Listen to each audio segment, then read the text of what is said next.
ونشهد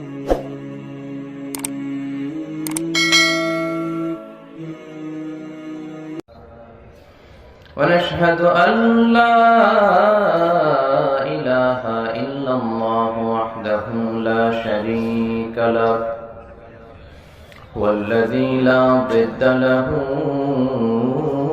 ولا ند له لا مثل له ولا مثيل له لا وزير له ولا كفيل له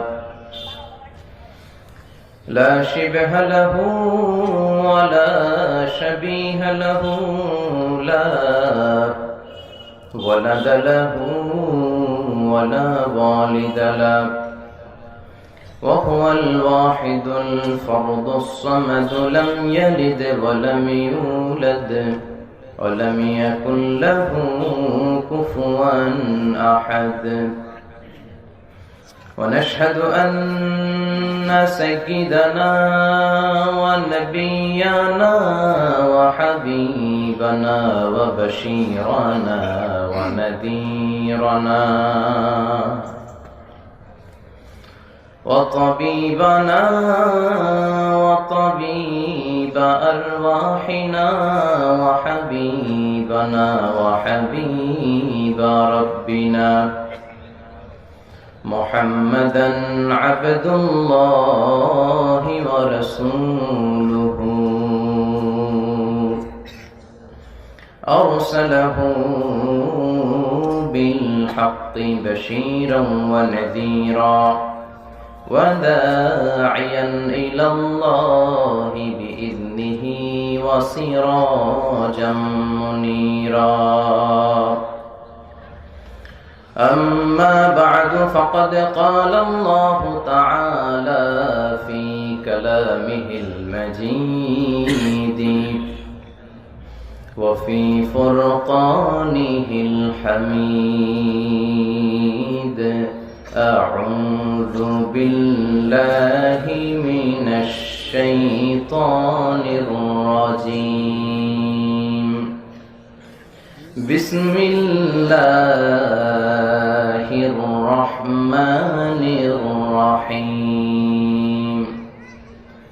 ألهاكم التكاثر حتى زرتم المقابر إن الله وملائكته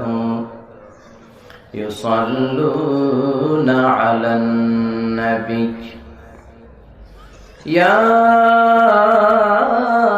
أيها الذين آمنوا صلوا عليه وسلموا تسليما اللهم صل على محمد وعلى آل محمد كما صليت على إبراهيم وعلى آل إبراهيم إنك حميد مجيد اللهم بارك على محمد وعلى آل محمد كما باركت على إبراهيم وعلى آل إبراهيم إنك حميد مجيد আপনারা সবাই কেমন আছেন?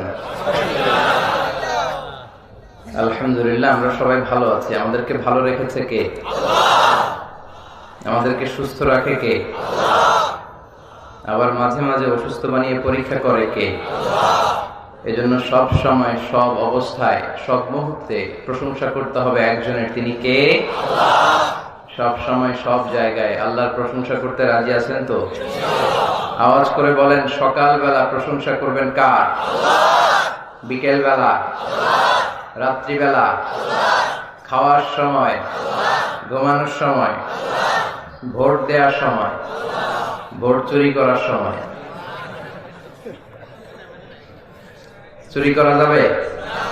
চুরি করলে হাত কাটতে বলছে কে? আল্লাহ। মুফাসসিরে কোরআন কে বলেছে? আল্লাহ। আস-সারিকু ওয়াস-সারিকাতু ফাকতাউ আইদিয়াহুমা জাযাআন বিমা কাসাবা নাকালাম মিনাল্লাহ ওয়াল্লাহু আজিজুন হাকীম। আল্লাহু আকবার। If anyone steals something very precious from the society, the government should cut down his right hand. কথাটা কার? কেউ যদি দামি কিছু চুরি করে গভর্নমেন্টের উচিত তার হাত কেটে দেয়া। আমরা কাটলে হবে না, আমি আপনি কাটলে হবে? হাত কাটবে কে? গভর্নমেন্ট, দ্য অথরিটি, যার হাতে ক্ষমতা। বাংলাদেশে এরকম চোর আছে না নাই? এই এলাকাতে নাই? হ্যাঁ, এত দাড়ি এত টুপি, চোররা ঢুকে কেমনে? চোরদের সাথে আমাদের কোনো সম্পর্ক? ইসলাম কতটা ব্যালেন্স দেখেন। আবার দুর্ভিক্ষের বছরগুলোতে চুরি করলে সাইয়েদনা ওমর ফারুক চোরের হাত কেটে দিতে নিষেধ করেছেন, কারণ সে স্বভাবে চুরি করে নাই, সে চুরি করেছে অভাবে। চিল্লা এখন ঠিক কিনা? তো এজন্য চোরদের হাত কেটে দেয়া দরকার। এটাই চোরদের সবচেয়ে বড় প্রাপ্য। আর সেটা লাউ চোর, কদু চোর, আলু চোর, মুরগি চোর, ওই চোর না। যে চোরেরা একটা কলমের খোঁচায় 1000 কোটি টাকা দেশ থেকে বিদেশে পাচার করে দেয়, ওই চোর। চিল্লা এখন ঠিক কিনা? এরকম একটা চোরের হাত কাটার দৃশ্য যদি সরকার বাহাদুর বাইতুল মুকাররমে জুমার নামাজের পর স্কয়ারের সামনে লাইভ ব্রডকাস্টিং করে 17 কোটি মানুষকে দেখিয়ে দিত, আর একটা চোরও খুঁজে পাওয়া যেত? কথা বলেন। এজন্য চোরের বিচার হাত কাটা হোক, এটা আমরা চাই কি চাই না?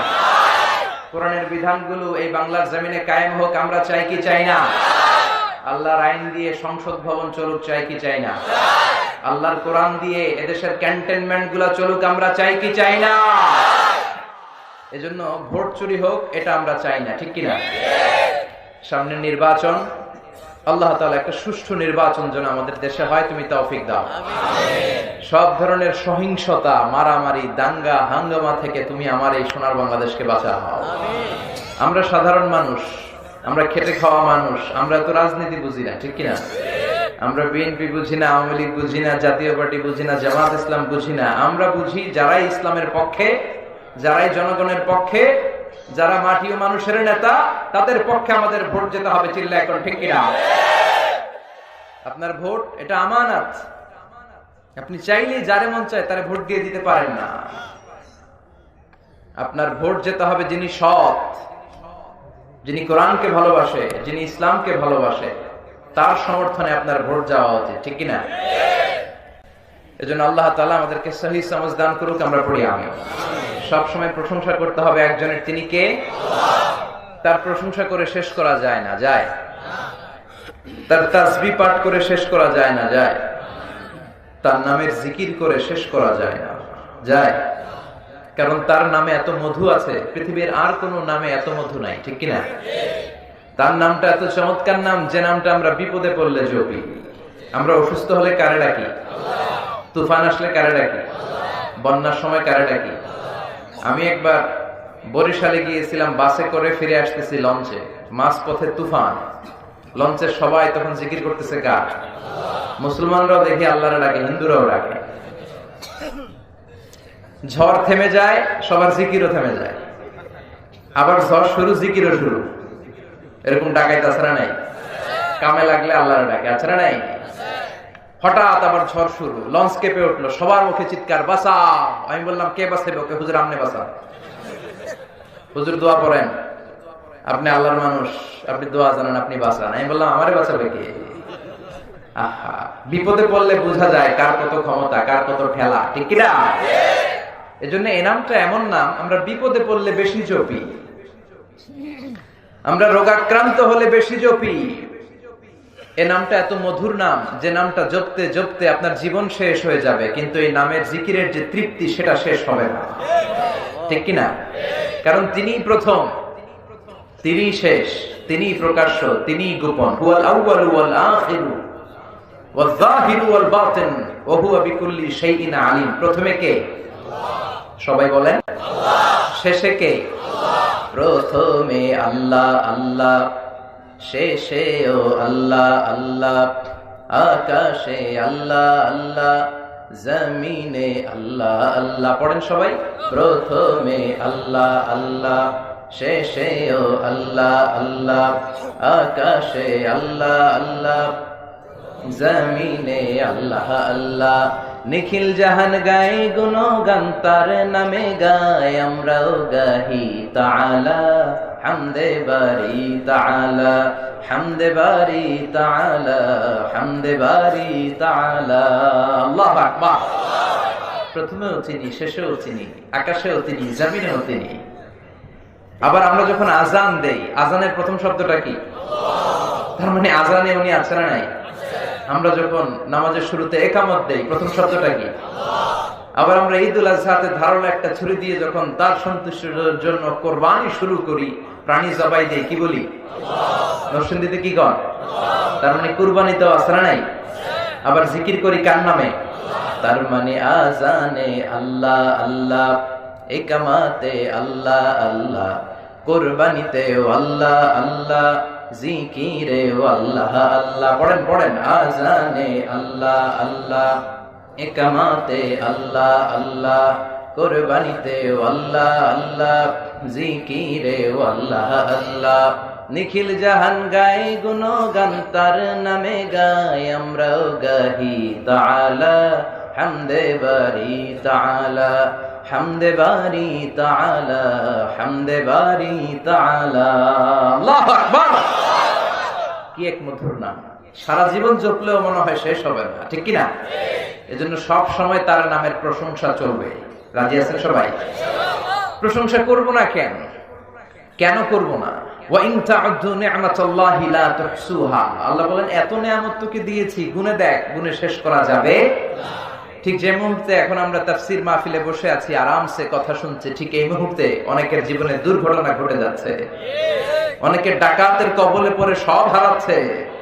অনেকের হসপিটালের বেডে শোয়া, ক্যান্সারে আক্রান্ত, দুরারোগ্য ব্যাধি। আমরা হিসাব মিলাই আল্লাহ কি দিল কি দিল না, কত কিছু পাইলাম না। ওর কোনো হিসাব নাই, ও কিচ্ছু চায় না, ও খালি বাঁচতে চায়। ক্যান্সারে আক্রান্ত রোগীটা শুধুমাত্র কি চায়? এজন্য কি পেলাম আর কি পেলাম না সেটার হিসাব করবেন না, বেঁচে যে আছে এই জন্য আলহামদুলিল্লাহ। মনিব যে বাঁচিয়ে রেখেছেন এজন্য আলহামদুলিল্লাহ, ঠিক কি না? এজন্য বিপদে আপদে, সকালে বিকালে, শীতকালে গ্রীষ্মকালে প্রশংসা চলবে একজনের, তিনি কে? সবসময় আল্লাহর প্রশংসা করতে রাজি আছেন তো? আল্লাহ তুমি আমাদেরকে সহি সমঝ দান করো। আজকের মাহফিলে আসতে পেরে খুশি না বেজার? সবাই খুশি? আসুন হৃদয় নিংড়ানো মনের সবটুকুন ভালোবাসাকে উজাড় করে দিয়ে, সিংহ শার্দুলের মতো গর্জন করে, আকাশ বাতাস প্রকম্পিত করে, মন প্রাণ বুক মুখ একসাথে করে, দেহের সবটুকুন শক্তি গলার এই মাঝ বরাবর এনে আমরা অফিসিয়ালি আজকে আল্লাহকে একটা থ্যাঙ্কস দিয়ে দেই। শুরুতেই ধন্যবাদ দিয়ে দেই, শুকরিয়া দিয়ে দেই। আসুন সবাই পড়ি বিশ্বনবী শেখানো সে কালিমাতুশ শুকর, আলহামদুলিল্লাহ। পড়েন, রব্বানা লাকাল হামদ হামদান কাসীরান তাইয়িবান মুবারাকান ফীহি ইয়া রাব্বি লাকাল হামদু কামা ইয়ানবাগি লিজালালি ওয়াজহিকা ওয়া আযীমি সুলতানিকা লাকাল হামদু বিল ঈমান লাকাল হামদু বিল ইসলাম লাকাল হামদু বিল কুরআন। প্রশংসা করলাম কার? আল্লাহ। সব সময়ের জন্য আমরা আল্লাহর প্রশংসা করতে পারি। আল্লাহ তুমি তৌফিক দাও। বীরপুর বাইতুন নূর জামে মসজিদের উদ্যোগে এলাকাতে অনেক বীর পুরুষ আছে মনে হয় না? বীরপুর, মাশাআল্লাহ, চমৎকার নাম। নামগুলো খুব আজীব। এক এক দিন এক এক জেলায় এক এক থানাতে যাই তো নতুন নতুন অনেক নামের সাথে আমাদের পরিচয় ঘটে। বীরপুর, আল্লাহ বীরপুর এলাকার লোকদেরকে তুমি ইসলামের জন্য বীর পুরুষ হিসেবে কবুল করো। 10ম বার্ষিক ইসলামী মহাসম্মেলন, তার মানে 10 বছর ধরে এই ময়দানে কোরআনের কথা হয়, তাই না? এই কথাগুলো জারি থাক, মাহফিলগুলো চালু থাক, চাই তো? মাহফিল বন্ধ করে দিবেন না তো আবার? আলহামদুলিল্লাহ। নির্বাচনকে কেন্দ্র করে অনেক মাহফিল বন্ধ হয়ে যাচ্ছে, ঠিক কিনা? আবার অনেক এলাকায় জনপ্রতিনিধি যারা আছে, ইসলামের নাম শুনলে চুলকানি আছে না নাই? কিন্তু আপনাদের বীরপুর এলাকার জনপ্রতিনিধিরা খুব ভালো, আল্লাহওয়ালা, ইসলামকে পছন্দ করে। তার প্রমাণ, তারা মাহফিলকে বন্ধ করে নাই, মাহফিলের অনুমতি এনে দিয়েছে, ঠিক কিনা? আল্লাহ তাদেরকেও তুমি কবুল করো। আজকের প্রোগ্রামের প্রধান অতিথি আলহাজ মনজুর এলাহি, চেয়ারম্যান উপজেলা পরিষদ নরসিংদী সদর। এসেছেন উনি? আসতে পারেন না। সভাপতি হচ্ছেন আলহাজ ফারুক উদ্দিন ভুইয়া। এসেছেন? আচ্ছা, উনি আসেন নাই, ঠিক আছে। প্রধান বক্তা আমি চলে আসছি। এরপরে আমার আগে কথা বলেছেন শায়েখ সিফাত হাসান ভাই, খতিব ভাসান টেক বাজার কেন্দ্রীয় জামে মসজিদ ঢাকা চমৎকার কথা বলে। আমার ব্যাপারে বলে গেল আমার নাকি মিডিয়াতে দেখা যায়, আমি তো ওনারাও মিডিয়াতে দেখি। মাশাআল্লাহ, আল্লাহ কবুল করুক। এই ইয়াংরা যত আসবে দাওয়াতি ময়দানটা উর্বর হবে, ঠিক কিনা? কারণ যুবকদেরকে জেগে থাকতে হবে। যুবকরা যদি জেগে থাকে ভালো থাকবে বাংলাদেশ। যুবকরা যদি কোরআনের পক্ষে আসে ভালো থাকবে আমার লাল সবুজের পতাকা। যুবকরা হচ্ছে এদেশের অতন্দ্র প্রহরী। কারণ এই যে একদিন পরে 16 ডিসেম্বর যে বিজয় আল্লাহ তাআলা আমাদেরকে দান করেছে, এটা কি বয়স্করা আনছে? বয়স্করা দোয়া করেছে মুক্তিযুদ্ধের সময়, স্বাধীনতার সময় তারা সাহস জুগিয়েছে, কিন্তু অস্ত্র হাতে আমার দামাল ছেলেরা এগিয়ে গিয়েছিল। জোরে কোন ঠিক কিনা? এজন্য যুবকদের আছে প্রাণ ঢালা উচ্ছ্বাস, তাদের রক্ত গরম, তারা চাইলে অনেক কিছু করতে পারে। এজন্য যৌবনটাকে ইসলামের জন্য কাজে লাগানোর দরকার আছে না নাই? আমাদের শায়েখ সিফাত হাসান বাংলার তৌহিদ প্রিয় যুবক ছেলেদের আইকন। এরকম আইকন যত বেশি হবে বাংলার জমিনে, ততই বেশি রহমত আর বারাকা আসবে আল্লাহর পক্ষ থেকে, ঠিক কিনা? আল্লাহ আমার প্রিয় ভাইকে তুমি কবুল করো। কথা বলেছেন হযরত মাওলানা রুহুল আমিন সাহেব, হযরত মাওলানা জহিরুল ইসলাম খান সাহেব, চমৎকার কথা বলেছেন। যারাই বলেছেন নিঃসন্দেহে সত্য কথা বলেছেন, কারণ কোরআন থেকে যারাই বলে তাদের কথাগুলো সত্য হয়, মিথ্যার কোনো মিশ্রণ থাকে না, ঠিক কিনা? এজন্য কোরআনের সাথে আমাদের সম্পর্ক বাড়াতে হবে। রাজি আছেন তো? বিশ্বের সবচাইতে এই নন্দিত কিতাবটা আজকে সবচাইতে অবহেলিত। এখন এটা পড়ার সময়ও আমাদের নাই, এটা আমরা সেলফে রেখে দিয়েছি। কোথায়? কথা বলেন। Quran is not for your bookshelf, Quran is for yourself. Quran তোমার বুক সেলফের জন্য নয়, Quran for yourself, Quran তোমার জন্য। আর বুক সেলফেও যখন রাখে নিচের তাকে রাখে না, সবচেয়ে উপরের তাকে, যাতে আর কেউ ধরতে না পারে।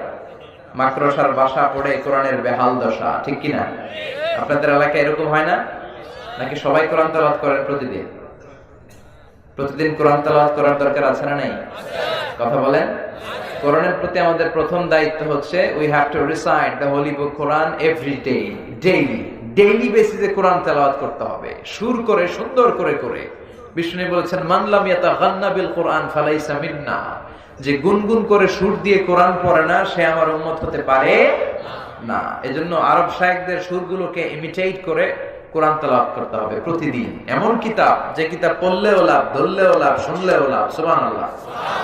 এই কিতাবটা এমন কিতাব, বিশ্বনবী বললেন একটা অক্ষর তেলাওয়াত করলে আমলনামায় 10টা নেকি দিয়ে দেয় কে?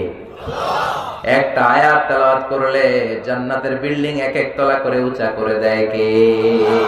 এমন কিতাব, পড়লেও লাভ, শুনলেও লাভ। যদি শুনেন আকাশ থেকে রহমতের বাড়িধারা ঝিরিঝিরি করে আপনার উপর বর্ষণ করবে কে? এজন্য কোরআন তেলাওয়াত করতে হবে। How to increase the attachment with the holy Quran, কেমন করে এই কোরআনের সাথে আমাদের সম্পর্ক বাড়াতে হবে। তার প্রথম দায়িত্ব হচ্ছে, প্রথম পয়েন্ট হচ্ছে যে কোরআন তেলাওয়াত করতে হবে প্রতিদিন। তেলাওয়াত নাই, হাফেজ সাহেবদেরও বেহাল দশা, তেলাওয়াত করে না। এরকম হাফেজ আছে না নাই? তেলাওয়াত করতে হবে ধীরে ধীরে। অনেকে এত দ্রুত কোরআন তেলাওয়াত করে, কোরআন তাদেরকে রহমত না দিয়ে লানত দেয়। রুব্বা কারি লিল কোরআন ওয়াল কোরআনু ইয়ালআনুহু। কোরআনের এমন কিছু কারি আছে যাদেরকে কোরআন রহমতের বদৌলতে লানত দেয়। পড়েন না আউযুবিল্লাহ। আপনাদের নরসিংদীতে তারাবির কি অবস্থা? দ্রুত চলে নাকি? হ্যাঁ, এই জামিয়া কাসিমিয়ার মতো এত বড় মার্কাজ থাকতে এখানেও এগুলো চলে না। দ্রুত কোরআন পড়া যাবে না, ধীর স্থির ভাবে তারতিলের সাথে, ওয়ারাতিলিল কোরআনা তারতিলা, তারতিলের সাথে, তাজবিদের সাথে, তাহসিনের সাথে মাখারিজুল হুরুফ গুলো আদায় করে করে কোরআন পড়তে হবে। তবেই এক অক্ষরে 10 নেকি, 10টা রিওয়ার্ড আমলনামায় দিবে কে? কিন্তু আমরা তারাবির সময় এমন ভাবে তেলাওয়াত শুরু করে দেই, জাপানের বুলেট প্রুফ যে ট্রেনগুলো আছে ওগুলো ফেল, ঠিক কিনা? শেখ আব্দুর রহমান আস-সুদাইস যখন কাবা ঘরের ইমাম হয়ে নামাজ পড়ান, উনি তেলাওয়াত শুরু করে দিয়ে আযাবের আয়াত আসলে চিৎকার দিয়ে কেঁদে দেন, ফালিয়াবুদু রাব্বা হাযাল বাইত। এবার হজেও দেখলাম প্রথমে যে 8 দিন টানা আমি ওনাকে পেয়েছি, মাগরিব, এশা আর ফজরের সালাতে। সূরাতুল কুরাইশ যখন তেলাওয়াত করতেন, ফালিয়াবুদু রাব্বা হাযাল বাইত, এই ঘরের রবের ইবাদত করো, ঘরটা কিন্তু সামনে। সুবহানাল্লাহ বলেন না? এই আয়াতটা যখন তেলাওয়াত করতেন চিৎকার দিয়ে উঠতেন। যারা অর্থবস্তু পেছনে আরব দেশের মুসল্লিরা তারাও কাঁদে, মাঝে মাঝে আযাবের আয়াত আসলে চিৎকার দিয়ে শুধু কাঁদে, মুসল্লিরাও কাঁদে। এর কারণ অর্থ বুঝে। আর জান্নাতের আয়াত আসলে সাবলীল কণ্ঠে তেলাওয়াত শুরু করে দেয়, হৃদয়টা ঠান্ডা হয়ে যায়। কিন্তু আমাদের হাফিজ সাহেবরা যখন রমজানে পড়ায়, কখন জাহান্নাম গেল, কোন ফাঁকে দিয়া জান্নাত চলে গেল, কোথায় ইউসুফ আলাইহিস সালামের আহসানুল কসস গেল, কোথায় কোন নবীর ঘটনা গেল, মুসল্লি বুঝবে কেমনে? হ্যাঁ, নিজেই জানে না, ঠিক কি না?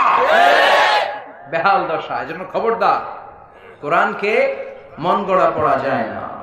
ওয়ারাত্তিলিল কোরআনা তারতিলা। এজন্য কোরআনের প্রতি আমাদের প্রথম দায়িত্ব হচ্ছে কোরআনের রেসাইটেশন, আবৃত্তিটা জানতে হবে, কেমন করে করতে হয়, এক নম্বর দায়িত্ব। দুই নম্বর দায়িত্ব, কোরআন শুনতে হবে। আমরা গান শুনি, অভ্যাস আছে না অনেকের, MP3 দিয়ে গান শুনি। গান না, কোরআন শুনতে হবে, ঠিক কি না? কোরআন শুনলে রহমত নাজিল করে কে? লাআল্লাকুম তুরহামুন, রহমতের বারিধারা নাজিল হয়। শুধু তেলাওয়াত করলেই চলবে না, শুনতে হবে। তিন নাম্বার দায়িত্ব হচ্ছে কোরআন অন্যকে শিখাইয়া দিতে হবে। খায়রুকুম মান তাআল্লামাল কুরআনা ওয়া আল্লামাহু, the best person among you who reads Quran by himself and teaches it to others. তোমাদের মধ্যে সবচেয়ে সেরা ওই ব্যক্তি যে নিজেও কোরআন পড়ে অন্যেরও শেখায় দেয়। পড়েন সুবহানাল্লাহ। আপনি সূরাতুল ফাতিহাটা শুধু জানেন, এটাই অন্যের শিখান। আপনার কাছ থেকে শেখার কারণে সারা জীবন ওই লোকটা যতবার সূরা ফাতিহা পড়বে নামাজে, তার সওয়াব ঠিকই থাকবে, কিন্তু ওইখান থেকে একটা পার্সেন্টেজ সওয়াব আপনার আমলনামায় ঢুকায় দিবে কে? শুধু সূরা ফাতিহা শিখাইছেন একজনকে, কি শিখাইছেন? সূরা ফাতিহা ছাড়া নামাজ হয়? আজীবন সে যতবার সূরা ফাতিহা পড়বে ওইটার একটা পার্সেন্টেজ সওয়াব আপনার অ্যাকাউন্টে পাঠিয়ে দিবে কে? এজন্য কোরআন শিখবো এবং শিখাবো। রাজি আছেন তো? স্ত্রীকে শিখাবেন, স্বামী যদি ভালো জানেন। আর স্বামী যদি ভালো পড়তে না পারেন, স্ত্রীর ছাত্রী হয়ে যাবেন, ছাত্র হয়ে যাবেন। আপনার সন্তানরা যদি দেখে যে আব্বা আম্মাকে কোরআন শোনায়, আম্মা আব্বারে কোরআন শোনায়, এই ছেলেটাও তো কোরআনওয়ালা হয়ে বড় হবে, ঠিক কিনা? তারা যেটাই দেখে ওইটাই অনুকরণ করতে চায়। ছেলে মেয়েরা বয়ান শোনে না, তারা যেটা দেখে ওইটা শোনে বেশি, ঠিক কিনা? আপনি সারাদিন যদি বলেন বাবা মোবাইল ধরিস না, মোবাইল ধরিস না, ও ধরবেই। কারণ আপনার হাতেও মোবাইল, আপনার বউয়ের হাতেও মোবাইল। আপনার হাতে যদি একটা বই থাকতো, আপনার ওয়াইফের হাতে যদি একটা বই থাকতো, ওরে ওয়াজ করা লাগতো না, ওর হাতেও বই থাকতো। চিল্লায় এখন, ঠিক কিনা? এজন্য কোরআন তেলাওয়াত করতে হবে, শুনতে হবে, অন্যকে শেখাতে হবে। এরপরে কোরআনের প্রতি আমাদের দায়িত্ব হচ্ছে মেমোরাইজেশন অফ দ্য হোলি কোরআন। কোরআনকে মুখস্থ রাখতে হবে। অনেকে মনে করে যারা হেফজখানায় পড়ে তাদেরই শুধু দায়িত্ব কোরআন হেফজ করা।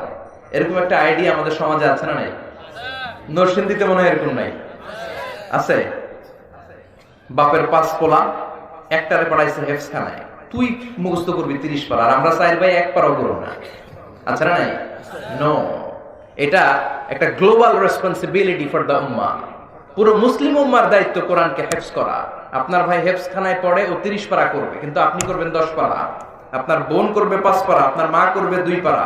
প্রত্যেকের কয়েকটা জুজ মুখস্থ সিনার ভেতরে থাকার দরকার আছে না? নাই? এজন্য কোরআনকে হেফজ রাখতে হবে হৃদয়ে। সর্বশেষ যে দায়িত্ব কোরআনের প্রতি, এটা হচ্ছে সবচেয়ে গুরুত্বপূর্ণ দায়িত্ব, সেটা হচ্ছে কোরআনের অর্থ বোঝা, মাতৃভাষায় কোরআনকে বোঝা। আপনি in the day of judgment আল্লাহরে বলতে পারবেন, আল্লাহ আমি আরবি বুঝি নাই, কি কইছ আমি বুঝতে পারিনি, আমার ভাষা ছিল বাংলা। আল্লাহ এটা হয়তো মেনে নেবে, কিন্তু বাংলায় আল্লাহ আমি কোরআন বুঝি নাই, এটা আল্লাহ মানবে? কথা বলেন। অ্যান্ড্রয়েডের এই সেটগুলোর ভিতরে এখন কোরআনের বঙ্গানুবাদ পাওয়া যায়। বাজারে ইসলামী লাইব্রেরিগুলোতে কোরআনের অনুবাদ পাওয়া যায়। বুখারীর এখন বঙ্গানুবাদ পাওয়া যায়। এজন্য আল্লাহ কি বললেন জানতে মনে চায় না? যা বলার আল্লাহ সব বলে দিয়েছেন, এবং এই কথাগুলি আমাদের জন্য যথেষ্ট। কোরআনে শুরু হয়েছে বা দিয়ে, আর শেষ হয়েছে মিনাল জিন্নাতি ওয়ান নাস, সিন দিয়ে। বা আর সিন মিলালে কি হয়? বাস। এবার বাসে চড়ে ঢাকা যাবেন নাকি? ওই বাস। এই বাস মানে যথেষ্ট, এনাফ, সাফিসিয়েন্ট, কাফি। আল্লাহ বুঝাতে চাইলেন যা দিলাম এই 30 পারা কোরআনে, এটাই তোমাদের জন্য বাস, যথেষ্ট। নতুন করে আর কোনো নীতিমালার দরকার নাই। চিল্লায় এখন সুবহানাল্লাহ। এজন্য এই কিতাবটা পড়তে হবে, এই কিতাবটা অন্যকে শিখাতে হবে, এই কিতাবের তেলাওয়াত শুনতে হবে, এই কিতাবটাকে মুখস্থ করতে হবে এবং মাতৃভাষায় এই কিতাবের অর্থগুলো বুঝতে হবে। রাজি আছেন তো? সবাই রাজি আছেন? কালকে থেকে আমরা কি পারি না যে প্রতিদিন কমপক্ষে 2-3টা করে হলেও কোরআনের আয়াত বাংলায় আল্লাহ কি বললো আমরা পড়া শুরু করে দিব? পারা যাবে না? পারা যাবে? পারা যাবে? দেখবেন যে কয়েক বছরের ব্যবধানে পুরো কোরআনে আল্লাহ কি বলেছে, কি তাফসীর সব আপনার মুখস্থ হয়ে গেছে। সুবহানাল্লাহ পড়ে কত কিছু জানলেন। প্রধানমন্ত্রী কি বলে, বিরোধী দলীয় নেত্রী কি বলে, অমুক ফ্রন্ট কি বলে, সব মুখস্থ, কিন্তু আল্লাহ কি বলে কিচ্ছু জানে না। আছে না নাই? এজন্য আল্লাহ তাআলা আমাদের গাইডলাইন হিসেবে যা পাঠালেন এগুলো সব আমরা জানার চেষ্টা করব, বুঝার চেষ্টা করব। আমার মাইকের আওয়াজ যে সমস্ত মায়েদের কানে যায়, আমি বিনয়ের সাথে বলবো আপনারাও শুরু করে দেন। প্রতিদিন 2-3টা করে হলেও কোরআনের আয়াতের অর্থ পড়ার চেষ্টা করেন, মর্ম বাণী বুঝার চেষ্টা করেন। ফ্যামিলিটারে জান্নাতি ফ্যামিলি বানিয়ে দিবে কে? আল্লাহ তুমি সহি সমঝ দান করো। শুনলাম একটা মহিলা প্যান্ডেলও আছে, তাই না? আছে। নারীদের জন্য খুব সংক্ষিপ্ত কথা, বিশ্বনবী আপনাদের জন্য একটা শর্টকাট দেখিয়েছেন। আল মারআতু ইযা সাল্লাত খামসাহা সামাত শাহরাহা আতাআত বা'লাহা হাফিজাত ফুরুজাহা ফালতাদখুল মিন আইয়ি আবওয়াবিল জান্নাতি শাআত। ও আমার নারীরা, ও আমার নারী উম্মতেরা, তোমরা যদি দুনিয়াতে শুধুমাত্র কেবলমাত্র 4টা কাজ করো। কয়টা? সবাই বলেন কয়টা? 4টা কাজ করলে জান্নাতের 8টা দরজা খুলে দিবে কে? আল্লাহ। বিশ্বনবী বললেন 1 নম্বরে যে নারী 5 ওয়াক্ত সালাত পড়ে, 2 নম্বরে যে নারী রমাদানের রোজা রাখে, 3 নম্বরে স্বামীর আনুগত্য করে, 4 নম্বরে প্রাইভেটস মানে লজ্জাস্থানের হেফাজত করে। এই 4টা কাজ যদি দুনিয়ার বুকে কোনো নারী করতে পারে, দুনিয়ার বুকে যদি কোনো নারী এই 4টা কাজের গ্যারান্টি দেয়, বিশ্বনবী তারে জান্নাতের 8টা দরজা দিয়ে ঢোকার গ্যারান্টি দেয়। সহজ না কঠিন? নারীদের জন্য সহজ না? 4টা কাজ করলে 8টা জান্নাতের দরজা খুলে দিবে কে? মায়েরা, বোনেরা, আপনাদের মডেল হচ্ছে বিশ্বনবীর স্ত্রীরা। সাইয়্যিদাতুনা আসিয়া আপনার মডেল, মারিয়াম আপনার মডেল, খাদিজাতুল কুবরা তাহেরা আপনার মডেল, কোন নায়িকা আপনার মডেল না। চিল্লায় এখন ঠিক কিনা? কারণ বিশ্বনবীর স্ত্রীরা আমাদের আম্মা জান। এত সুন্দর আদর্শ আপনাদের জন্য তারা রেখে গিয়েছে, এগুলো যদি পালন করেন পেটের ভেতর থেকে বড় বড় আল্লাহর ওলি পয়দা করে দিবে কে? বিশ্বনবীর প্রথম স্ত্রী ছিল খাদিজাতুল কুবরা তাহেরা, যে মহিলাটা সর্বপ্রথম মহিলাদের মধ্যে কালিমা পড়ে মুসলমান হয়েছে। সুবহানাল্লাহ বাড়িতে যায় বলেন। বিশ্বনবী উনাকে এত ভালোবাসতেন, সহিহ মুসলিমের বর্ণনা, বিশ্বনবী বলতেন রুজিকতু ইন্নী রুজিকতু হুব্বাহা, আমি খাদিজার ভালোবাসাটা আল্লাহর পক্ষ থেকে রিজিক হিসেবে পেয়েছি। আবার আল্লাহরে বলছেন, আল্লাহ যেই কিয়ামতের কঠিন ময়দানে বাবা তার ছেলেরে চিনবে না, মা তার মেয়েরে চিনবে না, পীর সাহেব মুরিদরে চিনবে না, মুরিদ পীর সাহেবরে চিনবে না, ওই কঠিন বিপদের দিনে আমি আমার খাদিজারে যেন ভুলে না যাই, আমি আমার খাদিজারে যেন এই কঠিন দিনে চিনতে পারি। আল্লাহু আকবার। এত ভালোবাসতেন। মা আয়েশা একদিন, সবসময় যখন বিশ্বনবী খাদিজার প্রশংসা করেন, একদিন বলেই বসলেন, সেই জাহেলি যুগে কোন এক বুড়ি আপনার বউ ছিল, এই মহিলার কথা এত বলেন কেন? আল্লাহ কি আপনারা সুন্দর সুন্দরী সুন্দরী বউ দেয় নাই? সুন্দরী সুন্দরী বউ দিয়ে নিজেকে বোঝাচ্ছে, কারণ বিশ্বনবীর একমাত্র কুমারী বউ ছিলেন তিনি। সুবহানাল্লাহ। ও নবী, ওই বুড়ি মহিলার কথা এত বলেন কেন? আম করে ভালো লাগে না? বিশ্বনবী রেগে গেলেন। বিশ্বনবী মা আয়েশার চোয়ালে এইভাবে ধরলেন। বিশ্বনবী কখনো তার স্ত্রীদের গায়ে হাত তোলেননি, শুধু কেবল ওই দিন এইভাবে আলতো করে ধরেছিলেন। এই আয়েশা, কি বললে? বুড়ি বলেছো খাদিজাকে? খবরদার! এই মহিলাটা এমন মহিলা, এই পৃথিবীতে একটা মহিলাকে আল্লাহ আরশের উপর থেকে সালাম দিয়েছে, সেটা আমার খাদিজা। সাইয়্যিদাতুনা খাদিজা ইন্তেকালের পরে বিশ্বনবীর কলিজাটা ভেঙে খান খান হয়ে যায়। জান্নাতুল মাআলার পাশে একটা রাস্তা আছে, শারে আল হাজুন, পাশে একটা পাহাড় আছে জাবালে হাজুন। ওই জাবালে হাজুনের পাদদেশে বিশ্বনবী নিজেই মা খাদিজাকে দাফন করেছে। দাফন শেষে দাঁড়িয়ে দাঁড়িয়ে কাঁদলেন, অনেক দোয়া করলেন। সাহাবারা সবাই চলে যায়, বিশ্বনবী যায় না। সাইয়েদনা আবু বকর ডেকে বলে, বিশ্বনবী চলেন ঘরে ফিরে যাই। সাইয়েদনা ওমর ফারুক বললেন, নবী চলেন ঘরে ফিরে যাই, অনেক তো হয়েছে, অনেক দোয়া হলো, এবার চলেন ঘরে ফিরে যাই। বিশ্বনবী বললেন, আবু বকর তোমার মনে চায় তুমি যাও, ও ওমর তোমার মনে চায় তুমি যাও, আমি যাব না।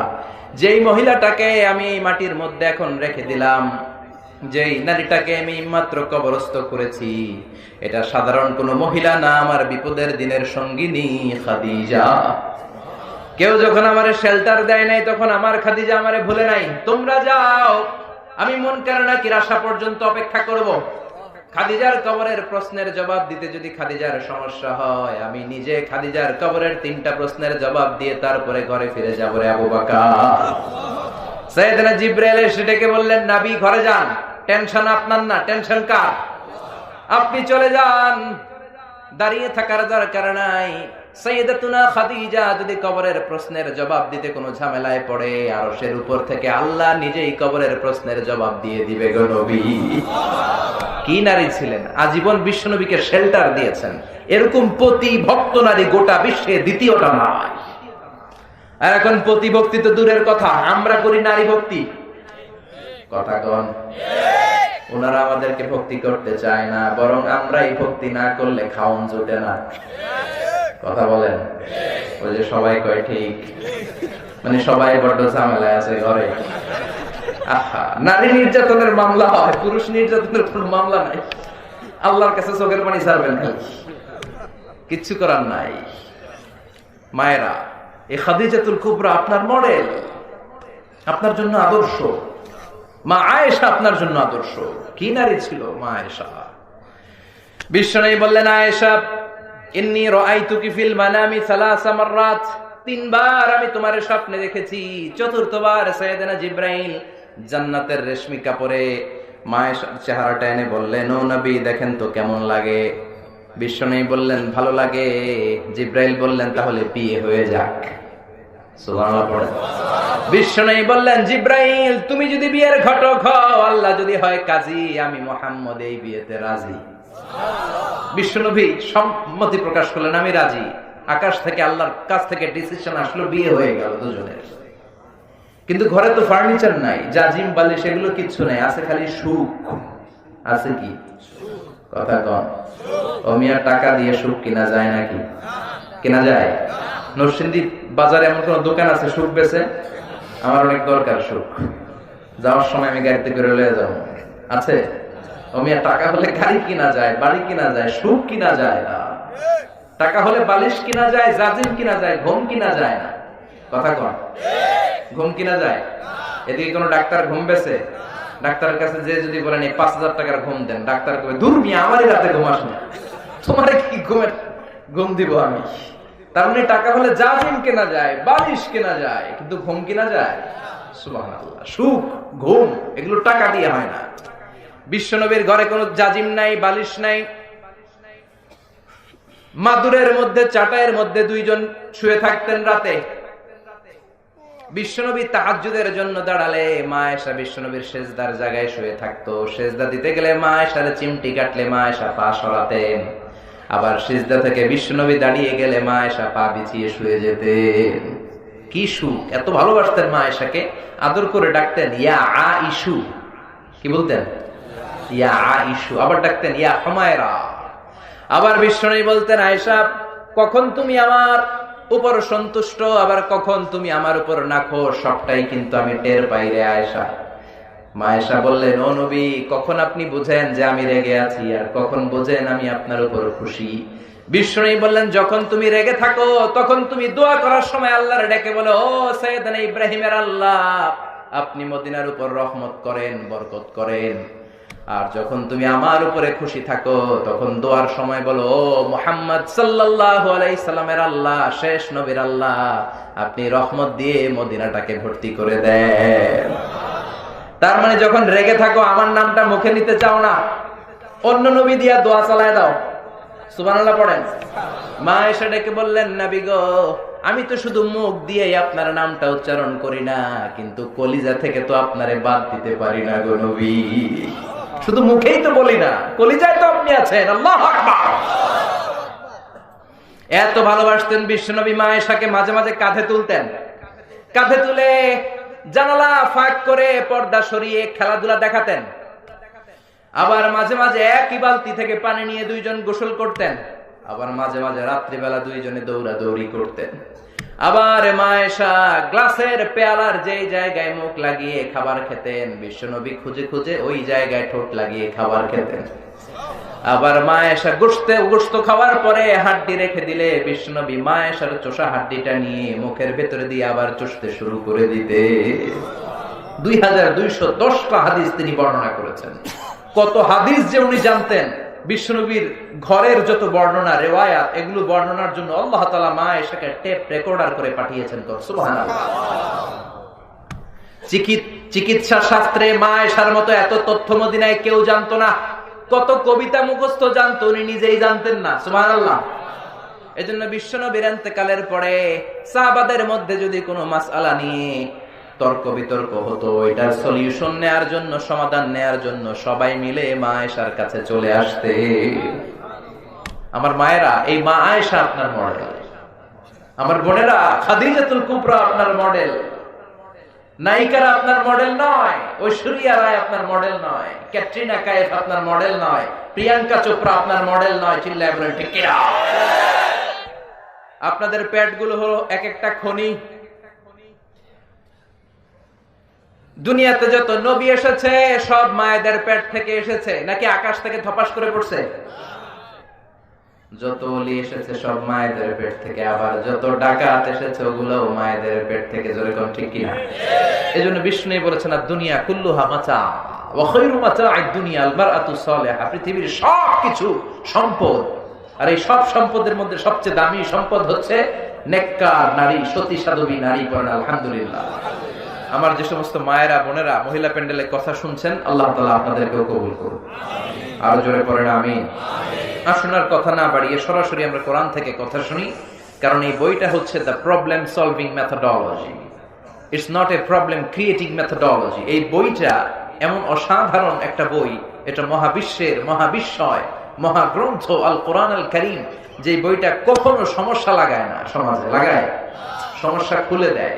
এই কোরআন কখনো প্যাচ লাগায় না, প্যাচ লাগায়, প্যাচ খুলে দেয়। জট লাগায় না, জট খুলে দেয়। এজন্য আমরা বলি সব সমস্যার সমাধান দিতে পারে।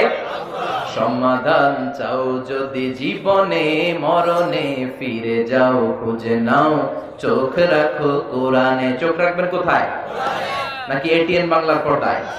চোখ রাখুন এটিএন বাংলার পর্দায়, আসিতেছে আগামী শুক্রবার।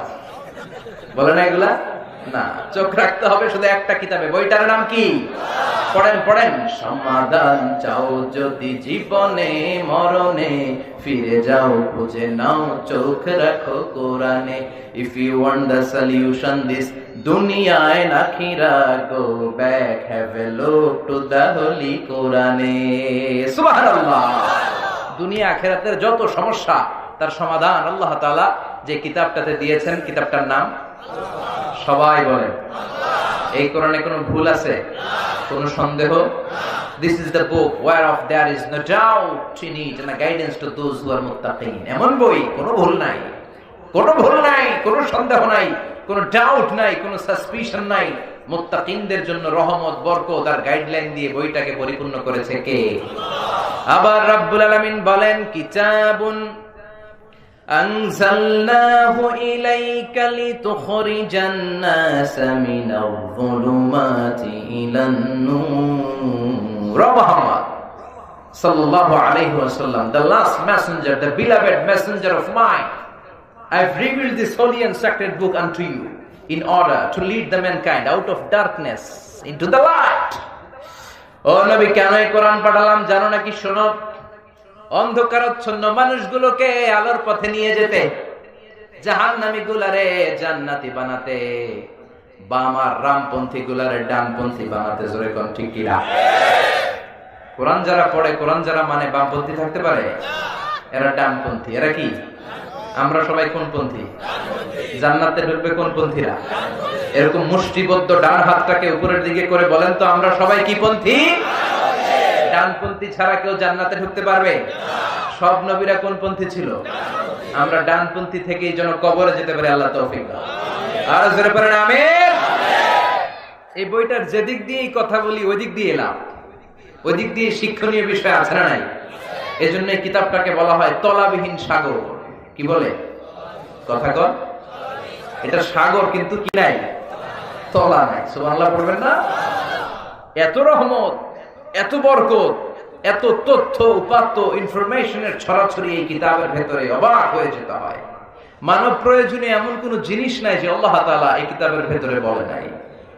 হিস্ট্রির কথা বলেছে, কখন কোন নবীর কি হয়েছিল, বিগ ব্যাং থিওরির কথা বলেছে, কিভাবে মহাবিশ্বটা শুরু হয়েছিল, জিওলজির কথা বলেছে, জুওলজির কথা বলেছে, বুটানির কথা বলেছে, হিউম্যান অ্যানাটমির কথা বলেছে, হিউম্যান বিহেভিয়ারাল ক্যারেক্টারিস্টিক্স এর কথা বলেছে, হিউম্যান এমব্রিয়োলজির কথা বলেছে।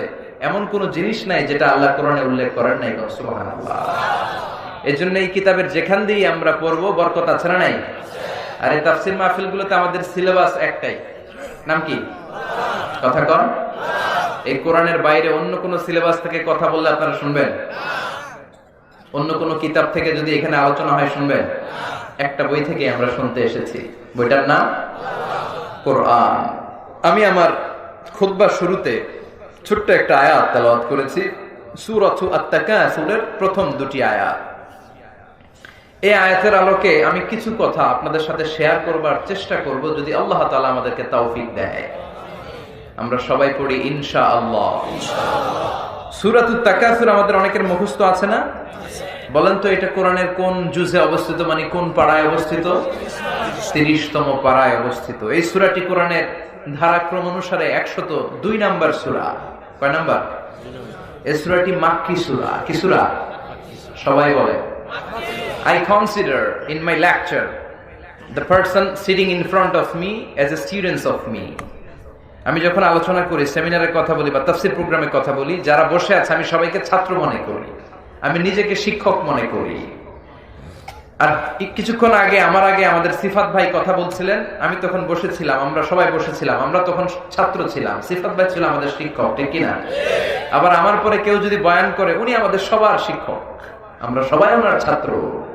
কোরআনের ছাত্র হয়ে বাঁচতে পারলেও লাভ, মরতে পারলেও। আমরা যেন কোরআনের ছাত্র হয়ে মরতে পারি, আল্লাহ তৌফিক দাও। তার মানে I consider the program as a class. আমি ক্লাসের মতো কথা বলার চেষ্টা করি। তো ক্লাসে শিক্ষক যদি ছাত্রকে জিজ্ঞেস করে, উত্তর দেওয়ার দরকার আছে না নাই? একটু বজ্র কণ্ঠে উত্তর দেওয়া যাবে না? যাবে? এই সূরাটা মাক্কি সূরা, উত্তর দেন কি সূরা? মাশাআল্লাহ। শেষ পর্যন্ত এইভাবে উত্তর দিতে হবে যাতে শয়তান কোনো ফাঁক ফোকর খুঁজে ঢুকতে না পারে। ইনশাআল্লাহ পড়েন। কোরআনের ধারাক্রম অনুসারে এটা 102 নাম্বার সূরা। কয় নাম্বার? এই সূরায় 8টি আয়াত আছে। কয়টি?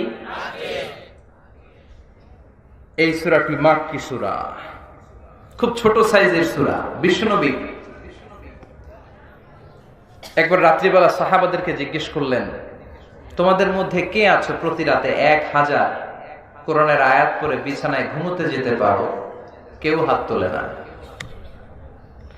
বিশ্বনবী বললেন, ও প্রাণের সাহাবারা, কে আছো প্রতি রাতে 1000 আয়াত তেলাওয়াত করার পরে তারপরে বিছানায় ঘুমোতে যাবা? কে আছো হাত তোলো? কেউ হাত তোলে না। ও মিয়া, 1000 আয়াত কি খামখেয়ালি কথা? সাধারণ কথা? অনেক সময় লেগে যাবে না? কেউ হাত তোলে না। এবার বিশ্বনবী ডেকে বললেন, তোমাদের মধ্যে কে কে আছো প্রতি রাতে সূরাতুত তাকাসুর তেলাওয়াত করে বিছানায় যেতে পারবা? হাত একটাও আর নিচে নাই, সব উঠে গেছে। সুবহানাল্লাহ পড়েন। বিশ্বনবী বললেন, প্রতি রাতে যে ব্যক্তি সূরাতুত তাকাসুর তেলাওয়াত করে বিছানায় ঘুমোতে যায়, আমলনামায় 1000 কোরআনের আয়াত তেলাওয়াতের সওয়াব দিয়ে দেয় কে? প্রতি রাতে সূরাতুত তাকাসুর তেলাওয়াত করতে রাজি আছেন তো? এই সূরার সেন্ট্রাল থিম হচ্ছে we have to go back to our Lord.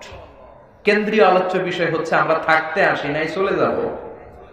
এই সূরার কেন্দ্রীয় আলোচ্য বিষয় কি? থাকতে আসি নাই। সবাই বলেন, থাকতে আসি নাই, চলে যাব। এটা হচ্ছে the central theme and the subject matter of this chapter. এই সূরার কেন্দ্রীয় আলোচ্য বিষয় হচ্ছে we have to go back to our Lord. আমাদেরকে ফিরে যেতে হবে। এই যে মোহের মধ্যে পড়ে আছি, এটা সব সময় থাকবে না, একদিন আমাদেরকে চলে যেতে হবে, ঠিক কিনা? সাহাবাদের মধ্যে 2 দল কথা বলতে বলতে তর্ক বিতর্কে জড়িয়ে গেল। সাহাবাদের একদল বলে, আমাদের গোত্রে যত সম্মানিত ব্যক্তি আছে তোমাদের গোত্রে তত নাই। ওই দল বলে, আমাদের যতগুলা ওট আছে তোমাদের তত ওট নাই। আবার এই দল বলে, তাহলে আমাদের ছাগলের পাল যত বেশি আছে তোদের অত ছাগল নাই। ওই দলও কম যায় না। ওই দল বলে আমাদের পূর্বপুরুষ যারা মারা গেছে তাদের মধ্যে থেকে যতগুলা নেতা ছিল তোদের পূর্বপুরুষে এত নেতা ছিল না। দুনিয়ার সম্পদ আর চাকচিক্যময় জিনিস নিয়ে সাহাবাদের মধ্যে তর্ক আর দ্বন্দ্ব শুরু হয়ে গেল, কে বড়, তোরা বড় নাকি আমরা বড়। আল্লাহর কাছে বিষয়টা পছন্দ হয় নাই, সাহাবীদের সাথে বিষয়টা মানায় না, সাহাবীদের শানের সাথে যায় না। এজন্য সাহাবীদেরকে শিক্ষা দেওয়ার মাধ্যমে গোটা বিশ্বের সবার চোখে আঙ্গুল দিয়ে আল্লাহ বুঝাতে চাইলেন এই সম্পদের বড়াই করে, ক্ষমতার বড়াই করে কোনো লাভ নাই, কেউ থাকতে আসনাই চলে যেতে হবে, ঠিক কিনা?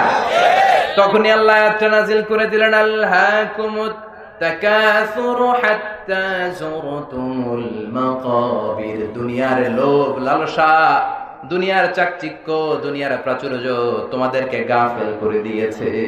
দুনিয়ার লোভ, টাকা পয়সা, ক্ষমতা, এগুলো তোমাদেরকে গাফেল করে দিয়েছে। এই গাফলতির সাগরে ডুবে তোমরা আখিরাতকে বেমালুম ভুলে গিয়েছো।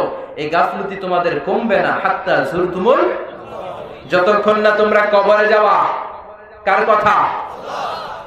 আল্লাহ বললেন এই দুনিয়াটা অত্যন্ত চমৎকার। দুনিয়াতে মানুষ আজীবন বেঁচে থাকতে চায়, কিন্তু আজীবন কি আমরা বেঁচে থাকতে পারবো নাকি? কবরের বাড়িতে আমাদেরকে যেতেই হবে, জোরে বলেন ঠিক কিনা? একদিন মাটির ভেতরে হবে ঘরে মন আমার, কেন বাঁধো দালান ঘরে মন আমার, কেন বাঁধো দালান ঘর। একদিন মাটির ভেতরে হবে ঘরে মন আমার, কেন বাঁধো দালান ঘরে মন আমার, কেন বাঁধো দালান ঘর। প্রাণ পাখি উড়ে যাবে পিঞ্জর ছেড়ে, ধরা ধামে সবই রবে তুমি যাবে চলে। বন্ধু বান্ধব যত, মাতা পিতা দ্বারা সুত, সবই হবে তোমার পরে মন আমার, কেন বাঁধো দালান ঘর। একদিন মাটির ভেতরে হবে ঘরে মন আমার, কেন বাঁধো দালান ঘর, ঠিক কিনা? কথামালাগুলো সুন্দর না? শিক্ষা আছে না অনেক? হেদায়েতের জন্য 2 লাইন খেয়াল করলে যথেষ্ট, চিল্লায় বলেন ঠিক কিনা? কবরের বাড়িতে আমাদেরকে যেতে হবে, বাঁচার কোনো উপায় নাই। কিন্তু পাগলের মতো আমরা কিসের লোভে যে পড়ে আছি আমরা নিজেরাই জানি না।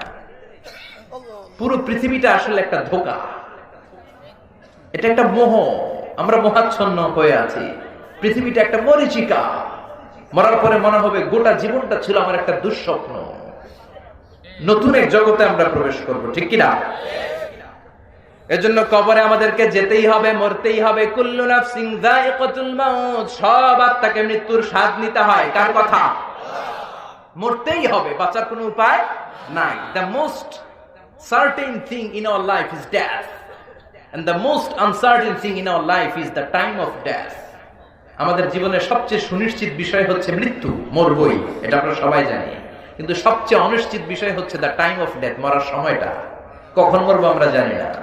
ওমা তাদরি নাফসুন বিআইয়ি আরদিন তামুত, কখন যে মরবো আমরা কেউ জানি? আমরা যে মরবো এটা সবাই জানি না? কথা বলেন। কিন্তু কখন মরবো এটা জানি? মৃত্যু হচ্ছে মানুষের জীবনের সবচাইতে ভয়ঙ্করতম একটি অভিজ্ঞতা। এই অভিজ্ঞতা সবারই নিতে হবে। কিন্তু এই অভিজ্ঞতাটা নিতে আমার কেমন লেগেছে, এটার স্বাদ কেমন, কারোর সাথে শেয়ার করে যাওয়া যায়?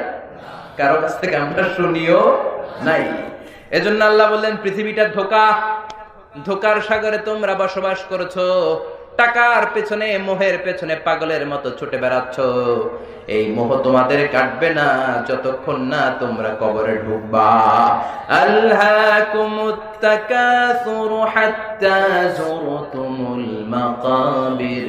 দুনিয়ার গাফলতি, এই মনোভাব কোনোদিন তোমাদের কাটবে না যতক্ষণ না তোমরা কবরে ঢুকবা। কবরে ঢুকার আগ পর্যন্ত আমাদের এই মোহ কাটবে, আমাদের এই গাফলতি কাটবে। আমাদের শুধু আরো চাই, বেশি বেশি চাওয়ার মানসিকতা আমাদের আরো লাগবে, আরো লাগবে, আরো চাই। এরকম আছে না নাই? যার সাইকেল আছে ও হুন্ডা চায়, চায় না? যার হুন্ডা আছে ও প্রাইভেট কার চায়। যার প্রাইভেট কার আছে ও হেলিকপ্টার চায়, যার হেলিকপ্টার আছে ও প্লেন চায়, আছে না নাই? আবার যে মেম্বার হয়েছে চেয়ারম্যান হতে চায়, চায় না? চেয়ারম্যান সাহেব মনে মনে ভাবে যদি পার্লামেন্টে যাইতে পারতাম ভালোই হইতো, এলাকাবাসীর জন্য অনেক কিছু করতাম, আছে না নাই? পার্লামেন্টেও নিয়ে গেলেন ওনারে, এবার মনে মনে ভাবে একটা মিনিস্ট্রি যদি পাই খারাপ হয় না, মন্ত্রণালয়ের দায়িত্ব পেলে ভালো হয়, মন্ত্রী মন্ত্রী ভাব, আছে না নাই? আল্লাহ মন্ত্রীও বানাই দিছে, এখন বাকি কয়টা? কথা কন। এবার ভাবে কেমন করে ওইটা হওয়া যায়, কিন্তু সুযোগ নাই। এই দেশে মাত্র দুইটা, হয় এইটা নয় এইটা। জোরে কন ঠিক কিনা? আমাদের কোনো আলাদা চয়েস নাই, হয় উনি নয় উনি, যেই আসুক শান্তিপূর্ণ ভাবে যেন আমরা থাকতে পারি, ঠিক কিনা? তার মানে চাহিদার শেষ নাই। টাকা আছে, গাড়ি আছে, বাড়ি চাই, বাড়ি আছে, নারী চাই, এটা আছে ওটা চাই, ওটা আছে সেটা চাই। মানুষের চাহিদার কোনোদিন শেষ হয় নাকি? কথা বলেন। অনেকে অ্যানালগ মোবাইল ইউজ করেন না, মানে ভিডিও টিডিও দেখা যায় না, আছে না নাই? নরমাল নোকিয়ার সেট গুলো আছে না, ওর বড় আশা ওই যে সবাই যে টিপা টিপা ইউজ করে, একটা অ্যান্ড্রয়েড সেট যদি ইউজ করতে পারতাম, আমিও যদি টাচ মোবাইল ইউজ করতে পারতাম, আমি যদি ভিডিও করতে পারতাম। অ্যান্ড্রয়েড সেটের ব্যবস্থা আল্লাহ করে দিল। এবার কয় সবাই এক ধরনের মোবাইল ইউজ করে, পিছনে একটা আপেল দেখা যায়, আপেল আছে না নাই? একটা আপেল মার্কা যদি পাইতাম, আল্লাহ এটাও দিয়ে দিছে। এবার মনে মনে ভাবে যদি একটা আইপ্যাড পাইতাম, আইপ্যাডও আল্লাহ দিছে। এবার তো একটা ম্যাকবুক প্রো যদি পেতাম, চিনো চিনো ম্যাকবুক প্রো, অ্যাপল কোম্পানির সবচেয়ে দামি যে ল্যাপটপটা, ওটার নাম ম্যাকবুক প্রো। তার মানে মানুষের চাহিদার শেষ নাই, এটা আছে সেটা চাই, সেটা আছে ওটা চাই। এজন্য আল্লাহ বললেন তোদের চাহিদার শেষ হবে না হাত্তা যুরতুমুল মাকাবির, কবরে ঢোকা ছাড়া, ঠিক কি না? স্বভাবটাই আমাদের এমন, আরো লাগবে, আরো চাই, আরো খামু, দুনিয়াটা খামু, সব আমার, আমার পেট হইলো এর দূর, আমি সব খামু, এরকম টাকাই তাছাড়া নাই। সব খেতে যায়, বলে গোটা দুনিয়াটা আমার, সবটা আমি খামু, সব আমার একা। আরো আরো চায়, বেশি বেশি চাওয়া হলো ফকিরের স্বভাব। যেমন জুমার নামাজ আজকে ছিল জুমার দিন, জুমার পরে দেখবেন যারা ফাকির, যেদিকে টাকা দেয় ওইদিকে হাত দেয়, আছে না নাই? এদিকে একজন দিতেছে, এদিকে খাবলা মারে, আবার ওদিকে একজন দিতেছে, ওদিকে আবার ওদিকে, আবার ওদিকে, আছে না নাই? লাগলেও খোঁজে, না লাগলেও কথা কম, কথা কম। এই স্বভাবটা কাদের? ফকিরদের। আমাদের মধ্যে এই স্বভাব আছে না নাই? এজন্য আমরা সবাই ফকির। ধনী একজন, তিনি কে? يا أيها الناس أنتم الفقراء إلى الله والله هو الغني الحميد। ও আমার গোলামেরা, তোরা হলি ফকির, ধনী একজন, তিনি কে? এজন্য আমাদের চাহিদার কোনো শেষ নাই, চাওয়া পাওয়ার কোনো শেষ নাই, শুধু আরো চাই, আরো চাই, আরো লাগবে, শুধু প্রতিযোগিতা। কি এক মোহের পেছনে যে আমরা ছুটছি, আরো লাগবে, আরো প্রতিযোগিতা, আনলিমিটেড ডিমান্ড, শেষ হয় না। এই মানসিকতা আমাদের মধ্যে আছে না নাই? আরো লাগবে, আরো। উনি কামায় 20,000, আমার কামাইতে হবে 30,000।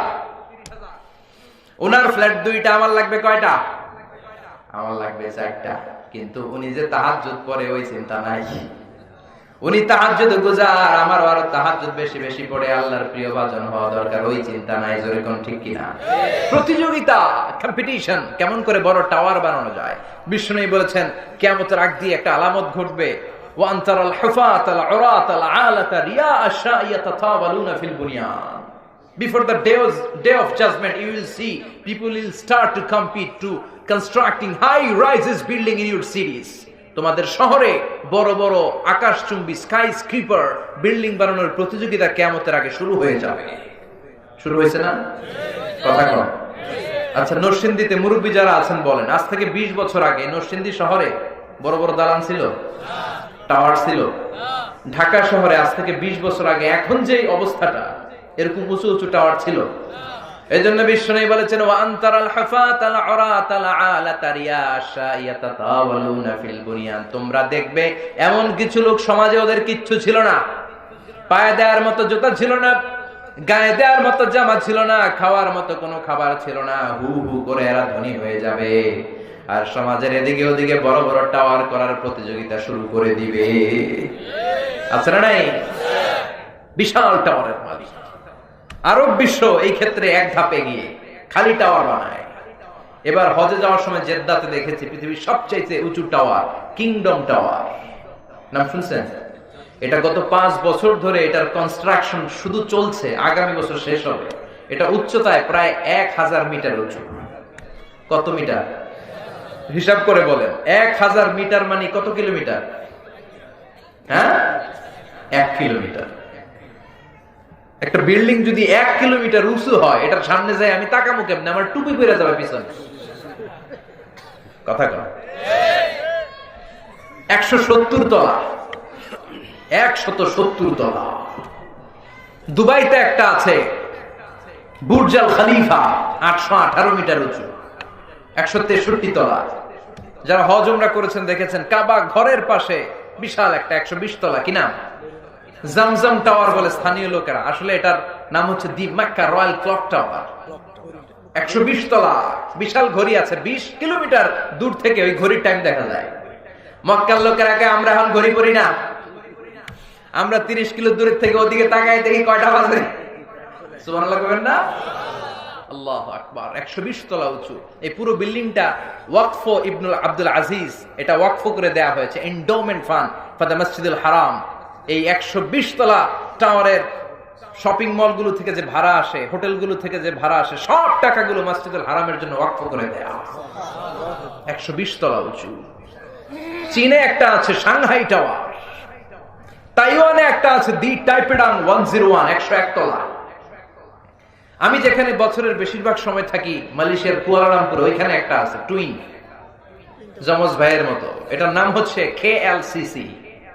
ইন্টারন্যাশনালি এটা রেকগনাইজড হচ্ছে পেট্রোনাস টুইন টাওয়ার নামে। 88 তলা। এটার আবার 41st and 42nd ফ্লোরে একটা ব্রিজ আছে। এই টাওয়ার থেকে ওই টাওয়ারে যাওয়া যায়।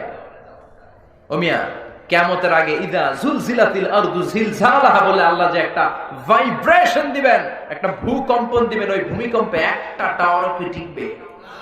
চিল্লায় বলেন টিকবে? এজন্য আল্লাহ বলেন, গোলাম এই টাওয়ার বানিয়ে লাভ নাই, সম্পদের প্রাচুর্যতা করে লাভ নাই, এই সম্পদের মায়া তোর কোনোদিন থামবে না। হাত্তা যুরতুমুল মাকাবির, যতদিন না তুই কবরে যাবি। কার কথা? কার কথা? আপনি আরব ধনকুবেরদের দিকে তাকান, কি পরিমাণে টাকার মালিক এরা। প্রিন্স ওয়ালিদ বিন তালালের নাম শুনেছেন? সৌদির এই বাদশার আগের বাদশা আব্দুল্লাহর ভাগিনা, কিংডম হোল্ডিং কোম্পানির মালিক। ওর একটা প্রাইভেট জেট বিমান আছে, নিজের কিনা বিমান, সরকারি না। ওই বিমানের 70% মেড অফ গোল্ড, 70% স্বর্ণ দিয়ে বানানো বিমানটা। আল্লাহু আকবার। কত টাকার মালিক যে সে নিজেও জানে না। সৌদির রাজধানী রিয়াদের সবচেয়ে বড় টাওয়ারের মালিক সে। গত 2 বছর আগে আমার প্রোগ্রাম ছিল ব্রুনাই, বান্দারসেরি বেগাওয়ানে। ওখানে পৃথিবীর সবচেয়ে বড় প্যালেস, রাজপ্রাসাদ অবস্থিত। প্রায় 2000 কক্ষ আছে সেখানে।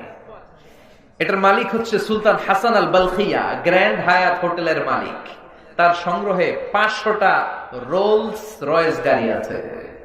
এক একটা গাড়ির দাম 10 কোটি টাকা করে। নাউজুবিল্লাহ করবেন না? ওমি একজনের সুখে থাকতে ঘুরতে মজমাস্তিও যদি করে, কয়টা গাড়ি লাগে? কথা করে, একটা, দুইটা, ফ্যামিলির সবাই মিলে 4টা 5টা, ওর আছে কয়টা? 500টা রোলস রয়েস।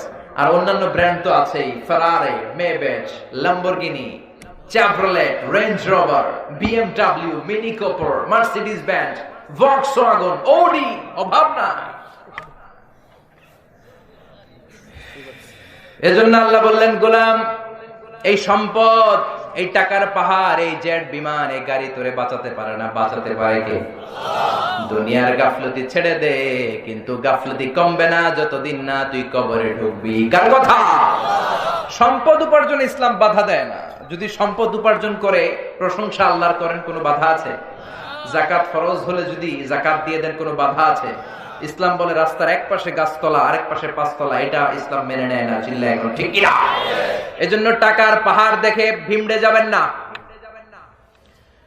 BMW ল্যান্ড ক্রুজারে চলে, মার্সিডিজ বেঞ্জ হাকায়, রেঞ্জ রোভারে চলে, পোরশেতে চড়ে, মনে করবেন না যে অনেক সুখে আছে। সুখ নাও থাকতে পারে, ঠিক কিনা?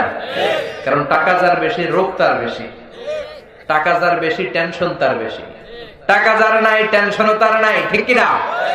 টাকা যার বেশি ঘুম তার কম, টাকা যার নাই রাতে তার ঘুমের কোনো অভাব নাই। জোরে কোন ঠিক কিনা? বেশিরভাগ ধনীদের অবস্থা কি দেখবেন যে এদের রাতে ঘুম হয় না। তবে হালাল পন্থায় যারা মাথার ঘাম পায়ে ফেলে উপার্জন করেছে এদের আবার আলহামদুলিল্লাহ ঘুম হয়। কিন্তু ডান হাতে বা হাতে হালাল হারাম বাছাই না করে যারা কামাই করেছে রাতে ঘুম নাই। 1 ঘন্টা ঘুমানোর জন্য ট্যাবলেট খায় কয়টা? ঘুমের বড়ি কয়টা খায়? আর রিকশাওয়ালায় ঘুমের জন্য যে বড়ি খাওয়া লাগে ওর জানি না, মানে ঘুমানোর জন্য যে বড়ি থাকতে পারেন ফার্মেসিতে ও শুনেই নাই। সুবহানাল্লাহ পড়ে। কিছু খেতে পারে না কোটিপতিরা, খুঁজে দেখেন। ডাক্তারের কাছে গেলে বলে কিচ্ছু খাবেন না, গরু খাবেন না, খাসি খাবেন না, চিংড়ি খাবেন না, খালি ঘাস খাবেন। কি খাবেন? ঘাস বলতে আই মিন ভেজিটেবল, সবজি আইটেম দিয়ে দেয় না। সকালে 2টা রুটি, দুপুরে 1 কাপ ভাত, ছোট্ট একটা মাছ, আর রাতে খালি সবজি ঘাস। ওই মিয়া, সবজি আর ঘাসের পার্থক্য আছে? আল্লাহু আকবার। আর আমার রিকশাওয়ালা, দিনমজুর, কুলি, ঠেলাওয়ালা, ওর রাতে ঘুমের কোনো সমস্যা আছে? ওর যেখানে রাইত ওইখানেই। ওর বিছানায় মাথা লাগতে দেরি, ওর নাক ডাকতে দেরি হয়। ওর নাকের ডাকের আওয়াজে ট্রাকের ইঞ্জিন ওঠে। আল্লাহু আকবার। এজন্য আল্লাহ বললেন হাত্তা যুরতুমুল মাকাবির, যতদিন না কবরে ঢুকবি বেশি বেশি পাওয়ার, বেশি বেশি খাওয়ার আকাঙ্ক্ষা তোর কমবে না। এই দুনিয়াটা কিচ্ছু না, হাতের ময়লা, ঠিক কি না? আজ আছে কাল নাই। মাসালু হাযিহি দুনিয়া, এই দুনিয়ার দৃষ্টান্ত হচ্ছে 3টা লাশ আর 4টা স্বর্ণের টুকরার মতো। লাশ কয়টা? স্বর্ণের টুকরা কয়টা? বনি ইসরাইলের জামানায় 3 জন যুবক তাদের ভাগ্য পরিবর্তনের জন্য, কর্মসংস্থানের জন্য বের হয়েছে। পথিমধ্যে গুপ্তধন পাইছে। গুপ্তধনটা কি ছিল? 4টা বড় বড় স্বর্ণের টুকরা, এত বড়। পেয়ে তো মহা খুশি, 3 বন্ধু পাইছি, আজীবন খাইয়া শেষ করা যাবে না। এবার 3 বন্ধু বলে ভাগাভাগি করার আগে কিছু খাওয়া দাওয়া করে নি, অনেক ক্ষুধা লাগছে। একজনের পাঠাইছে তুই যা বাজার থেকে রুটি কিনে আন, খাওয়ার পরে 3 বন্ধু মিলা 4টা স্বর্ণের টুকরা ভাগ করবো। ও রুটি আনতে গিয়েছে, আর 2 বন্ধু মিলে প্ল্যান করছে এক কাজ করি, ওইটা যদি মায়া ফেলাইতে পারি তাইলে তো আর হিসাবের কোনো দরকারই নাই, তুই 2টা আমি 2টা, কেল্লা পথে।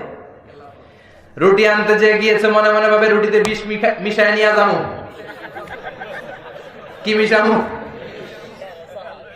বিষ মাখানো রুটি দিয়া ওই 2টার এসে সব আমার, আমি খামু, আমি খামু। যেই চিন্তা ওই কাজ, রুটিতে বিষ মিশায় নিয়ে আসছে। আর এই 2 জন ওইটারে দইরা মারছে। মারার পরে 2 জন কইটার মারতে বহুত কষ্ট হয়েছে রে, ভাগাভাগি আর কি করবি, তুই 2টা আমি 2টা, আগে খাইয়া লইস। আগে কি করি, খাওয়ার পরে এই 2টাও নাই। 4টা স্বর্ণের টুকরা পরে আছে, 3টা লাশ পরে আছে, স্বর্ণ নেয়ার কেউ নাই। এটাই হচ্ছে দুনিয়া। চিল্লায় বলেন ঠিক কিনা?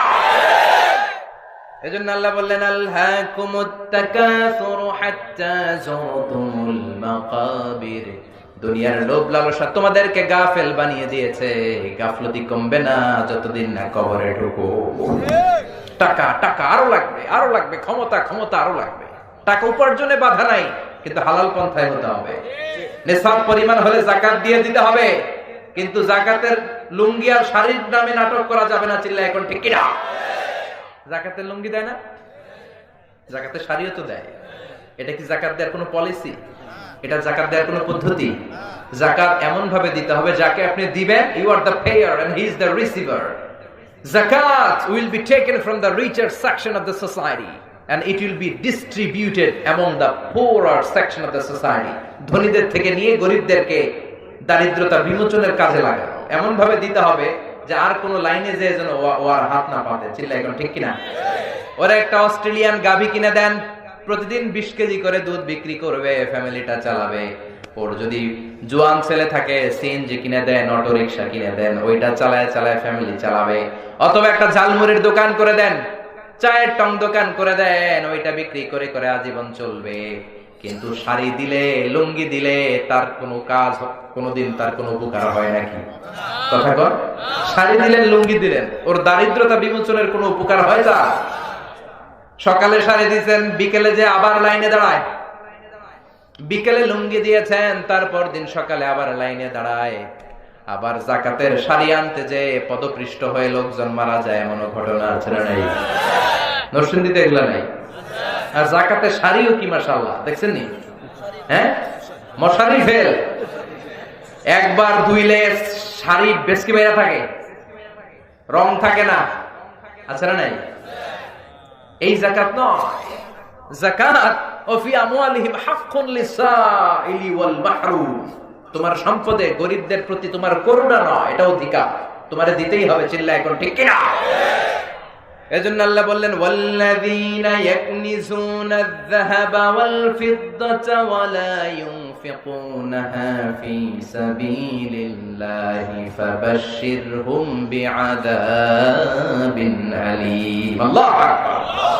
যারা স্বর্ণ জমায়, রূপা জমায়, ব্যাংক ব্যালেন্স করে, এফডিআর করে, সঞ্চয়পত্র করে, ফ্ল্যাটের পর ফ্ল্যাট কিনে, গাড়ির পর গাড়ি কিনে, আমার গরিব বান্দাদেরকে যাকাতের টাকা পৌঁছে দেয় না, ও নবী ওদেরকে আপনি কঠিন আযাবের সুসংবাদ দেন। কি শব্দ চয়ন! কঠিন আযাব, আবার কয় সুসংবাদ। কঠিন আযাব, আবার বলে সুসংবাদ। ওমিয়া আযাবের কি সুসংবাদ হয় না দুঃসংবাদ? সুসংবাদ বললেন কেন? আযাবটা যে ভয়ঙ্কর এটা বোঝানোর জন্য।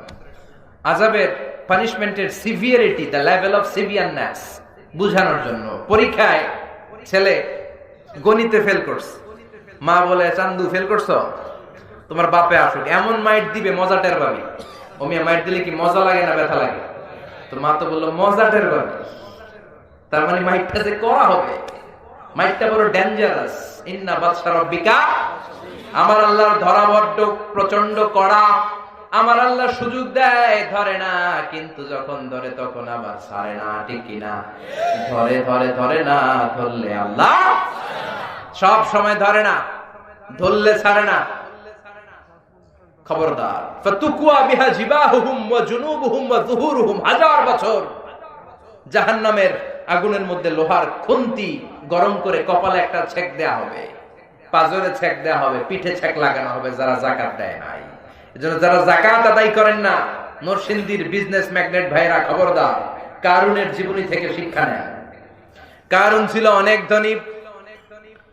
মুসা আলাইহিস সালামের চাচাতো ভাই সাইয়েদনা মুসা বললেন যাকাত দাও, গরিবদেরকে যাকাতের টাকা বুঝিয়ে দাও, যাকাত দেয়া হচ্ছে আল্লাহর আইন। সে বলে আল্লাহর আইন আমি মানি না। সাইয়েদনা মুসা বলে আল্লাহ তোমাকে এই সম্পদ দিয়েছে। কারণ বলে আল্লাহ আবার কে? ইন্নামা উতিতুহু আলা ইলমিন ইনদি, আমার মেধা খাটিয়ে, আমার বুদ্ধি খাটিয়ে, আমার ইন্টেলেক্ট খাটিয়ে আমি কামাই করেছি, 1 টাকাও দেব না। মুসা বলে যাকাত দে। কারণ কয় দেব না। সাইয়েদনা মুসা বললেন তাহলে আল্লাহর আযাব তোরে পাকড়াও করবে। কারণ বললে পারলে আযাব নিয়ে আয়। রব্বুল আলামিন আযাব পাঠালেন, ফাখাসাফনা বিহি ওয়া বিদারিহিল আরদ। কারণ সহ কারণের সব সম্পত্তি আল্লাহ জামিনে দাবিয়ে দিলেন। আমি তো মিশরে পড়াশোনা করেছি, আমি নিজে ওই জায়গাটা দেখে এসেছি, কারণের বাড়ি। মিশরের রাজধানী কায়রো থেকে 100 কিলো দূরে একটা জেলা আছে ফাইউম, মুহাফাজাতু ফাইউম। ওখানে বহাইরা কারুন আছে, যে জায়গায় আল্লাহ তাআলা এই বেয়াদব পৃথিবীর কুখ্যাত সন্ত্রাসী কারুনের সব সম্পদ কারুন সহ আল্লাহ জামিনে দাবিয়ে দিয়েছে। ওই জায়গায় একটা হ্রদ হয়ে গিয়েছে।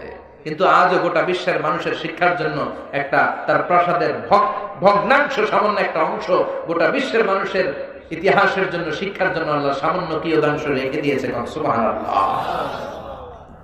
আল্লাহর আযাব যখন আসলো, পুরো ফাইম এলাকা কেঁপে উঠলো। কারণ দেখে তার পা জমিনের ভিতরে ঢুকতে শুরু করেছে, তার সম্পদগুলো, সিন্ধুকগুলো জামিনে যেতে শুরু করেছে। হাঁটু পর্যন্ত টেপে যাওয়ার পরে কারণ মনে মনে ভাবে কিচ্ছু হবে না, বেঁচে যাব, আমার গায়ে জোর কম নাই। কোমর পর্যন্ত দেবে যায়, মনে মনে ভাবে কিচ্ছু হবে না আমার। গলা পর্যন্ত দেবে যায়। এবার কয় মুসা আমার বাসা, সব তুই নে, খালি বাসা, সব তোর। এবার কি কয়? আগে কয় সব আমার, এতদিন কি কইছে? সব সব আমি খাবো। এখন কয় সব তোর, খালি বাসা। আল্লাহ বললেন কিয়ামত পর্যন্ত 1 বিঘত করে তোর দেহটা, তোর সব সমুদয় সম্পদ জমিনের ভেতর প্রতিদিন 1 বিঘত করে যেতেই থাকবে, যেতেই থাকবে। আমি নিজে ওই জায়গাটা দেখে এসেছি, এজন্য খবরদার সম্পদওয়ালা ভাইরা, যাকাত এটা গরিবদের প্রতি কোনো দয়া নয়, এটাকে ফরজ করেছে কে? চিল্লায় বলেন কে? এই সম্পদের যাকাত যদি না দেন, কিয়ামতের দিন এই যাকাতগুলো বিশাল, টাকাগুলো বিশাল সাপ হয়ে পা থেকে পেঁচাতে পেঁচাতে কোমর, কোমর থেকে পেঁচাতে পেঁচাতে গলা পর্যন্ত বিশাল ছবল দিয়ে বলবে আনা মালুক আনা কানজুক, আমি তোর সম্পদ, আমি তোর ব্যাংক ব্যালেন্স, আমি তোর এফডিআর, আমি তোর সঞ্চয়পত্র, আমারে খা। খাবেন? খাবেন না? খাবেন না? এক এক ছবলে পুরো দেহটা নীলাভ হয়ে 70 গজ জামিনের ভেতরে সে ঢুকে যাবে। পড়েন নাউযুবিল্লাহ। এজন্য আল্লাহ বললেন আলহাকুমুত তাকাসুর হাত্তা যুরতুমুল মাকাবির। দুনিয়াতে বেশি বেশি খাওয়া, বেশি বেশি চাওয়া, বেশি বেশি লোভের আকাঙ্ক্ষার গাফলতি তোমাদেরকে পাগল বানিয়ে দিয়েছে। তোমাদের এই পাগলামি, তোমাদের এই মোহ, তোমাদের এই গাফলতি কোনোদিন কমবে না কবরে যাওয়া ছাড়া। কোথায় যাওয়া ছাড়া? কবরে যাওয়া ছাড়া আমাদের এই গাফলতি কোনোদিন কমবে। বিষ্ণু বললেন লাউ আন্না লিকুল্লি ইবনি আদামা ওয়াদিয়ান মিন যাহাব। খেয়াল করে শুনেন, বনি আদমের সবাইকে যদি একটা করে স্বর্ণের পাহাড় দিয়ে দেয়া হয়, আহাব্বা ইয়াকুনা লাহু ওয়াদিয়ান, সে চাইবে কেমন করে আরেকটা স্বর্ণের পাহাড়ের মালিক হওয়া যায়। আমাদের প্রত্যেককে যদি আল্লাহ একটা করে স্বর্ণের পাহাড়ের মালিক বানায় দেয়, কিসের পাহাড়? সবাই বলতে হবে কিসের পাহাড়? আচ্ছা, একটা স্বর্ণের পাহাড়ের মালিক যদি আমি হই, আমি কেন আমার 14 পুরুষ এটা বেচা খেয়ে শেষ করতে পারবো? কথা কর। তো আবার আরেকটা লাগবো কেন? স্বভাব। এটা কি? প্রত্যেককে একটা করে যদি স্বর্ণের পাহাড় রব্বুল আলামিন দিয়ে দেয়, সবাই চাইবে আরেকটা পাহাড় কেমনে পাওয়া যায়। বিষ্ণু বললেন ওয়ালাইয়ামলা আফাহু ইল্লা তুরাব। মানুষের এই খাই খাই স্বভাব, মানুষের এই চাই চাই স্বভাব কোনোদিন কমবে না যতদিন না কবরের মাটি মুখের ভেতরে ঢুকে। ঠিক কিনা? ঠিক কিনা? ঠিক কিনা? কবরের মাটি মুখের ভিতরে ঢোকার আগ পর্যন্ত এই খাই খাই স্বভাব মানুষের কমবে। এজন্য কবরে আমাদেরকে যেতেই হবে, কবরের প্রস্তুতি নিতেই হবে। কবর থেকে বাঁচা যাবে, মৃত্যু থেকে পালানো যাবে। পৃথিবীতে যত নবীরা এসেছেন সবাই ইন্তেকাল করেছেন, এমন কোন মানুষ নাই যে মরবে না। কার কথা? কার কথা?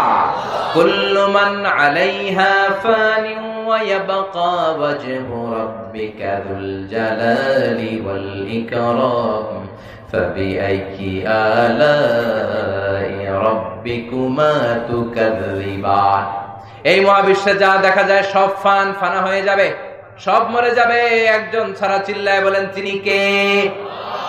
শাশ্বত চিরঞ্জীব, সদা জাগ্রত, সদা সজাগ। উনার লয় নাই, ক্ষয় নাই, উনি মরবেন না। সবাই মরে যাবে, সব মরে যাব। আল্লাহ মালাকুল মাউত কে বলবেন, মালাকুল মাউত আখবিরনি মাইয়াবকা, বলতো আর কে কে বাকি আছে। মালাকুল মাউত বলবে আল্লাহ আপনার অর্ডারে পৃথিবীর সব মানুষগুলারে সাইজ করে ফেলছি, একটাও নাই, কেউ নাই। শুধু জিনেরা বাকি আর ফেরেশতারা বাকি। আল্লাহ বলবে সব জিনগুলারও সাইজ কর।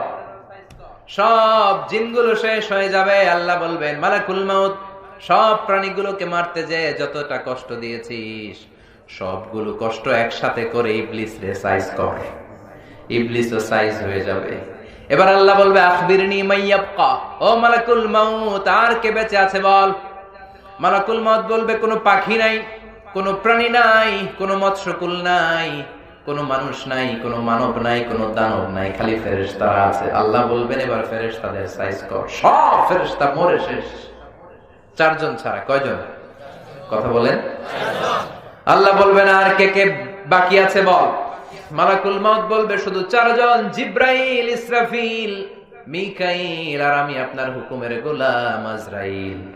আল্লাহ বলবেন ইসরাফিলের রূহ কবজ কর, জিব্রাইলের রূহ কবজ কর, মিকাইলের রূহ কবজ কর। সব শেষ। এবার আল্লাহ বলবেন আখবিরনি মাইয়াবকা, ও মালাকুল মাউত আর কে কে বেঁচে আছে বল। মালাকুল মাউত বলবে আল্লাহ কেউ নাই, কেউ নাই, শুধু আপনি আর আমি আছি। আপনি আর আমি, সব শেষ। কেউ নাই, শুধু আপনি আছেন আর আপনার হুকুমের গোলাম। আপনার কথা তামিল করার জন্য তো একজন লাগবে, আমি আছি। আল্লাহ বলবেন এবার তুই মর, এবার তুই মর। তুই মর শুনে মালাকুল মাউত তো অবাক হয়ে যাবে, ভয় পেয়ে যাবে, পিলে চমকে যাবে, খিচুনি উঠে যাবে, ওনার জ্বর এসে যাবে, থরথর করে কাঁপতে শুরু করে দিবে। এরকম যোগ বিয়োগ উনি জীবনে দেয় নাই। মনে মনে ভেবেছে আজীবন আমি সবাই মেরেছি, আমি কি মরবো নাকি? আল্লাহ বলবেন কোনো কথা নাই, খিচুনি দিয়ে লাভ নাই, কান্নাকাটি করে লাভ নাই, কারণ কুল্লু নাফসিন যায়িকাতুল মাউত, এই পৃথিবীতে যত আত্মা এসেছে সবগুলাকে মৃত্যুর স্বাদ নিতে হবে, ঠিক কি না? তুই মর, মর, মুত, ইয়া মালাকাল মাউত, হে মৃত্যুর ফেরেশতা মর, মরে যা। মালাকুল মাউত কাঁপতে থাকবে, বলবে আল্লাহ এটা আবার কেমন কথা, আমি মরুম কেন? আমি না মারছি, আমি মরবো কেন? আল্লাহ বলবেন যা, জান্নাত আর জাহান্নামের মাঝ বরাবর একটা জায়গা আছে, আল আরাফ, এই নামে আবার কোরআন একটা সূরাও আছে না নাই? আরাফের মাঝ বরাবর যে দাঁড়া, মালাকুল মউত কাঁপতে কাঁপতে কাঁপতে কাঁপতে আরাফের মাঝখানে যে দাঁড়াবে, আল্লাহ চিৎকার দিয়ে বলবেন এবার তুই মর, মুত, মুত, ইয়া মালাকাল মাউত, মর, মরে যা। মরে যা বলার সাথে সাথে মালাকুল মাউত, যিনি লক্ষ লক্ষ মানুষকে মেরেছে, দানবকে মেরেছে, ফেরেশতাদেরকে মেরেছে, বিশাল একটা চিৎকার দিয়ে সেও মরে যাবে। আল্লাহু আকবার। বিশ্বনবী ফরমান, মালাকুল মাউতের সেদিনের চিৎকারটা এত ভয়ঙ্কর হবে, সেদিনের আওয়াজটা এত গগন বিদারী হবে, পৃথিবীতে তখন মানুষগুলো যদি বেঁচে থাকতো, কিয়ামতের জন্য ইসরাফিলের আলাদা করে সিংহায় ফুৎকার দেওয়ার দরকার আর হতো না। মালাকুল মাউতের মরণের কষ্টের ওই চিৎকারটা শুনে দুনিয়ার সব মানুষ কানের পর্দা ফেটে তখনই লাশ হয়ে পড়ে যেত। এত ভয়ঙ্কর হবে সেদিনকার চিৎকার। এবার ডানে কেউ নাই, বায়ে কেউ নাই, সামনে কেউ নাই, পেছনে কেউ নাই, উপরে কেউ নাই, নিচেও কেউ নাই, একজন ছাড়া, তিনি কে? আল্লাহ এবার চিৎকার দিয়ে বলবেন, ইয়া আরদু আইনা আশজারুকা, পৃথিবী তোর গাছগুলো কোথায়? বিশাল বট গাছ না ছিল যেগুলোর আশেপাশের লোকজন শিরকি কাজ করতো, আজকে কোথায়? ইয়া আরদু আইনা আনহারুকা, পৃথিবী আজকে তোর বড় বড় নদীগুলো কোথায়? মিসিসিপি, মিসৌরি কই? গঙ্গা নদ কই? ৬৬৯৫ কিলোমিটার লম্বা নীল নদ আজকে কোথায়? আজকে বড় বড় পাহাড় গুলো কোথায়? বড় বড় গাছগুলো কোথায়? আইনাল মুলুক, অত্যাচারী শাসক গুলো কোথায়? আইনাল জাবাবেরা, আইনাল মুলুক, অত্যাচারী বেয়াদব কুখ্যাত সন্ত্রাস গুলো কোথায়? যারা আমার ক্ষমতা বলে পৃথিবীতে ফাসাদ করতো, আজকে তারা কোথায়? কেউ আছে? চিল্লায় বলেন আছে? রব্বুল আলামিন চিৎকার দিয়ে বলবেন, লিমানিল মুলকুল ইয়াউমা লিল্লাহিল ওয়াহিদিল কাহ্হার, লিমানিল মুলকুল ইয়াউম, who belongs the kingdom today, আজকে ক্ষমতা কার? চিৎকার করে বলবেন, আস্তে বলবেন না, আজকে ক্ষমতা কার? আল্লাহ নিজেই বলবেন, লিল্লাহিল ওয়াহিদিল কাহ্হার, ক্ষমতা কারো নয়, কেউ বেঁচে নাই, কেউ আর ক্ষমতার দাবিদার নাই, কেউ আর মহাবিশ্বে নাই, একজন ছাড়া, তিনি কে? এজন্য আল্লাহ বললেন, কুল্লু মান আলাইহা ফানি ওয়া ইয়াবকা ওয়াজহু রাব্বিকা যুল জালালি ওয়াল ইকরাম ফাবিআইয়ি আলাই রাব্বিকুমা তুকাযযিবান। আল্লাহু আকবার। কেউ থাকবে না, সবাইকে যেতে হবে, বিশ্বাস হয় তো? বুঝতেছেন? হৃদয়ঙ্গম করতেছেন তো? মেসেজ হিসেবে নিচ্ছেন তো? এজন্য প্রতিদিন আমাদেরকে ভাবতে হবে, হাত্তা যুরতুমুল মাকাবির, কবরে না যাওয়ার আগ পর্যন্ত আমাদের মোহ থামবে না। বিশ্বনবী বলেন, আমি জানতে পেরেছি কবরের ভেতরে তোমাদেরকে সুয়াল করা হবে। এজন্য বিশ্বনবী আল্লাহর কাছে বলতেন, আল্লাহুম্মা ইন্না নাউযু বিকা মিন আযাবিল কবর, ও আল্লাহ, কবরের আযাব থেকে আপনি আমাদের বাঁচান। পড়েন আমিন। আর জোরে পড়েন আমিন। মুমিনদেরকে 4টা প্রশ্ন, কাফিরদেরকে 3টা প্রশ্ন কবরের ভেতর আছে না নেই? কথা বলেন। রেখে আসার পরপরই মুমিনদেরকে 4টা প্রশ্ন করা হবে। কয়টা? যেহেতু ঈমান আছে তো প্রশ্ন একটা বেশি। কি কি প্রশ্ন আমরা জানি না? নাই, আমরা জানি না? আমাদের অন্তরে আছে না নাই? আমরা কিন্তু জানি। তার মানে প্রশ্ন ফাঁস। আল্লাহ প্রশ্নপত্র কি করছে? ফাঁস করে দিয়েছে। প্রশ্নগুলো আমরা আগ থেকেই জানি, এরপরেও যদি উত্তর দিতে না পারি, দুষ্কার। কথা কর। প্রশ্নপত্র ফাঁস, উত্তরপত্র ফাঁস, এরপরে যদি আমরা পাস না করি, মায়ের আছে না নাই? আমাদের প্রথম প্রশ্ন করা হবে, মার রব্বুক, তোর রব কে?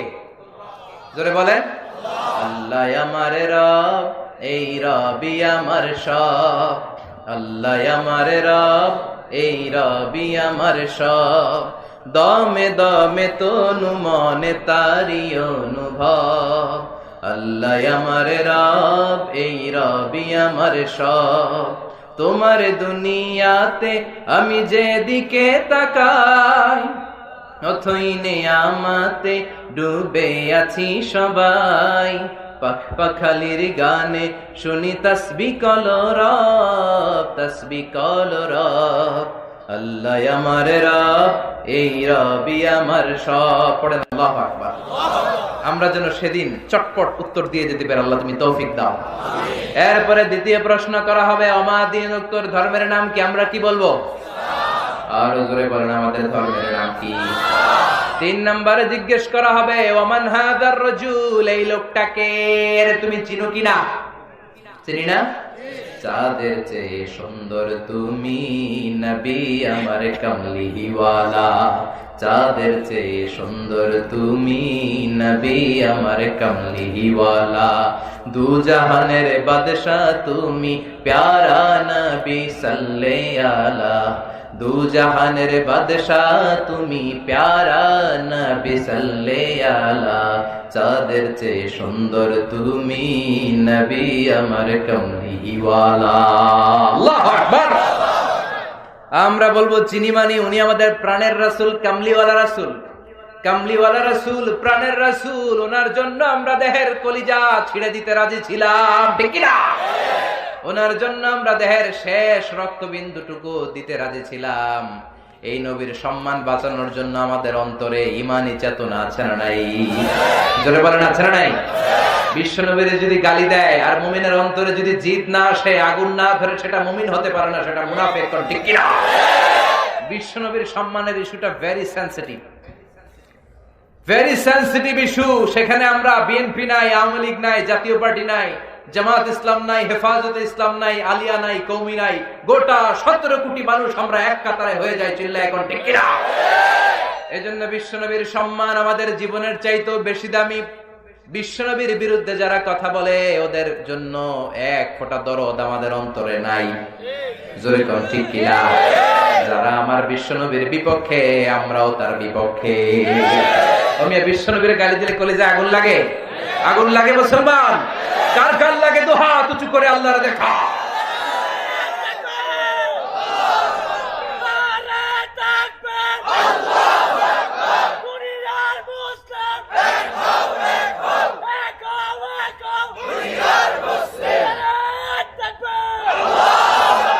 বিশ্বনবীর পক্ষে আমাদের স্লোগানগুলোকে আল্লাহ তাআলা তুমি কবুল করো, আমাদের নাজাতের ওসিলা বানাও।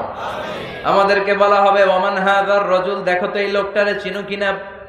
আমরা বলবো চিনি মানি, উনি তো আমাদের প্রাণের রাসূল, যেই নবীর জন্য আমরা স্লোগান দিয়েছি, ওনার সম্মান বাঁচানোর জন্য আমরা ময়দানে নেমেছি। ওমিয়া মাঝে মাঝে ময়দানে নামার দরকার আছে না নাই? মুখে মুখে ঈমানের কথা বললে ওইটা ঈমান হবে?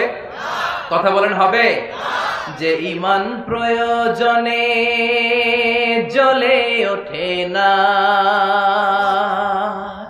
যে ঈমান সত্য ন্যায়ের কথা বলে না, যে ঈমান প্রয়োজনে জ্বলে ওঠে না, যে ঈমান সত্য ন্যায়ের কথা বলে না, যে ঈমান বাস্তবে নাই, যে ঈমান ময়দানে নাই, মুখে শুধু ফাঁকা বলি, কি করে তারে বলো ঈমানে বলি, কি করে তারে বলো ঈমানে বলি, কি করে তারে বলো ঈমানে বলি, চিল্লায়ে বলেন ঠিক কি না? যে ঈমান দিন কায়েমের আন্দোলনের ধার ধারে না, যে ঈমান লেবাসধারী কোরআন হাদিস তাও পড়ে না, যে ঈমান খাজার নামে মাজার গড়ে ফুলুস কামায়, আছে না নাই? খাজার নামে মাজার করে ফুলুস কামায়, আছে না নাই? যে ঈমান খাজার নামে মাজার গড়ে ফুলুস কামায়, যে ঈমান শিরকিয়াতের আমল করে ভীত না হয়, যে ঈমান অন্তরে নাই, যে ঈমান বাস্তবে নাই, মুখে ফুটায় কথার কলি, কি করে তারে বলো ঈমানে বলি, কি করে তারে বলো ঈমানে বলি, কি করে তারে বলো ঈমানে বলি। চিল্লায় বলেন ঠিক কিনা? এজন্য বিশ্বনবীর গালি দিলে, মুমিন যদি ঘরে বসে থাকে, তার কলম যদি না চলে, তার মুষ্টিবদ্ধ হাত দিয়ে স্লোগান যদি না চলে, প্রতিরোধের দুর্বার আন্দোলন যদি না চলে, ওইটা মুমিন নয়, ওইটা বোবা শয়তান মুনাফিক। আমাদেরকে বলা হবে ওমান হাযার রাজুল। ৩ নাম্বার প্রশ্ন, এই লোকটাকে চিনো কিনা? আমরা বলবো চিনি, মানি, এটা তো আমাদের প্রাণের রাসূল, ঠিক কিনা? এই নবীর জন্য আমাদের দেহের রক্ত বিলিয়ে দিতে আমরা কুণ্ঠাবোধ করতাম? 3টা প্রশ্নের উত্তর শেষ, আলহামদুলিল্লাহ। এবার এডিশনাল প্রশ্ন, বাঘের বাচ্চার মতো উত্তর দেয়া হয়েছে। রবকে? আল্লাহ। দিন কি? এই লোককে বিশ্বনবী মুহাম্মদ রাসূলুল্লাহ সাল্লাল্লাহু। এবার এডিশনাল প্রশ্ন, ওমা ইলমুক। কাফেরদের এই প্রশ্ন নাই, কাফেরদের শুধু 3টাই, আমাদের কয়টা? কথা বলেন। আমাদেরকে বলা হবে ওমা ইলমুক, what is the source of your knowledge. তুমি যে 3টার উত্তর করতে পারলা, তথ্য সূত্র কি? কইতে শিখছো নাকি কাফনের কাপড়ে নকল করে নিয়ে আসছো? কোত্থেকে জানলা? পাল্লা কেমনে? আপনাকে বলতে হবে আল্লাহর কোরআন পড়ে পড়ে আমরা শিখেছি, কোন ঠিক কিনা? আপনাকে বলতে হবে বিশ্বনবীর হাদিস ঘেটে আমরা জেনেছি, কোরআন পড়ে, বিশ্বনবীর সুন্নাহ পড়ে আমরা শিখেছি। আপনারে বলতে হবে। আপনি যখন এটার উত্তর দিয়ে দিতে পারলেন, ফেরেশতারা বলবে আহলান ওয়া সাহলান, খুব সন্দেহ, কংগ্রেচুলেশন, চমৎকার পেরেছো তুমি বেটা, চমৎকার পেরেছো। ওয়া ইফসাহু লাহু কবরুহু 70 দিরান, কবরটা 40 হাত লম্বা করে দেয়া হবে। ওয়া ইফতাহু লাহু বাবুন ইলাল জান্নাহ, জান্নাতের দিকে কবরের সাথে একটা দরজা করে দেয়া হবে, জান্নাতের হিমেল বাতাস কবরে ঢুকে ধাক্কা মারবে। ওয়া ইউলবাসু মিন লিবাসি আহলিল জান্নাহ, জান্নাতীদের ড্রেস পরিয়ে দেয়া হবে। আর বলা হবে নাম কানাউমিল আরুস, বাসর রাতে বর যেমনি কোনেকে নিয়ে শান্তির ঘুম দেয়, তুমিও ঘুমাও। ইসরাফিলের সিংহা সে গ্রিন সিগন্যালের অপেক্ষা করো, তার ঘুমটা এত মধুর হবে, ইসরাফিলের সিংহার ফুৎকারের আগে তার এই ঘুম ভাঙবে না। কোন সুবহানাল্লাহ। আম্মাল কাফির ওয়াল মুনাফিক ওয়া আহলুশ শিমাল, এবার বামপন্থীদের পালা। ওদেরকেও জিজ্ঞেস করা হবে, মুনকার নাকির আসবে, আসওয়াদা নাজরাকান, কালো গাত্র বর্ণের, নীলাভ চোখ, নীল চোখ, কালো চামড়া। দুইজন ফেরেশতা এসে বলবে বসো, বস। প্রথম প্রশ্ন, মার রব, তোর রব কে? কয় জানি না। কি বলে? রব আমি জানি না, আমি খালি নেতা খেতাদের পেছনে ছুটেছি, মাও সেতুংয়ের রাজনীতি করেছি, কার্ল মার্কসের রাজনীতি করেছি, ইসলাম বিদ্বেষীদের সাথে চলেছি, ইসলামের পক্ষের কোন শক্তি আমি ছিলাম না, এরকম আসলে নাই। রব কারে বলে, রব দিয়ে কি করে আমি কিচ্ছু জানি না। এবার ফেরেশতারা বলবে ওমা দিন, তোর ধর্মের নাম কি? কয় ধর্ম কি? এটাও আমি জানি না, আমি কিচ্ছু জানি না, আমি মাফ চাই, দোয়াও চাই, আমি কিছুই জানি। ধর্ম টর্ম আমি বুঝতাম না, ধর্মের কথা শুনলে আমি হামলা করতাম, এরকম ডাকাত আছে না নেই? ইসলামের কথা শুনলে আমি জঙ্গিদের মতো হামলা করতাম। অমিয়া ইসলামের পক্ষে যারা থাকে তাদেরকে বলা হয় মুজাহিদ, ইসলামের বিপক্ষে যেটা থাকে ওইটাই জঙ্গি। কথা কন। ইসলামের সাথে জঙ্গিবাদের সম্পর্ক আছে, সন্ত্রাসবাদের সম্পর্ক আছে। এক একটা মুসলিম এক একটা মুজাহিদ, চিল্লায় বলো ঠিক কিনা? আর ইসলামের বিপক্ষে যেগুলো, এগুলো হচ্ছে সন্ত্রাস, এগুলো জঙ্গি। তাইলে বলেন তো, বিশ্বনবী হলেন সবচেয়ে বড় মুজাহিদ, তাহলে জঙ্গিটার নাম কি? আবু জাহাল। মুসা আলাইহিস সালাম সবচেয়ে বড় মুজাহিদ, তাহলে জঙ্গিটার নাম কি? ইব্রাহিম আলাইহিস সালাম সবচেয়ে বড় মুজাহিদ, তাহলে জঙ্গিটার নাম কি? আবার কিছুদিন আগে নিরাপদ সড়কের নামে আমার দেশের জামাল ছেলেরা আন্দোলন করেছে, এগুলো হলো মুজাহিদ। ওদের উপর যারা আক্রমণ করেছে ওরা হলো জঙ্গি। হকের পক্ষে যারা থাকবে, কোরআনের পক্ষে যারা থাকবে, মানবতার পক্ষে যারা কথা বলবে, এক একটা মুজাহিদ। আর এর বিরোধিতা যারা করবে, এক একটা জঙ্গি। চিল্লায় বলেন ঠিক কিনা?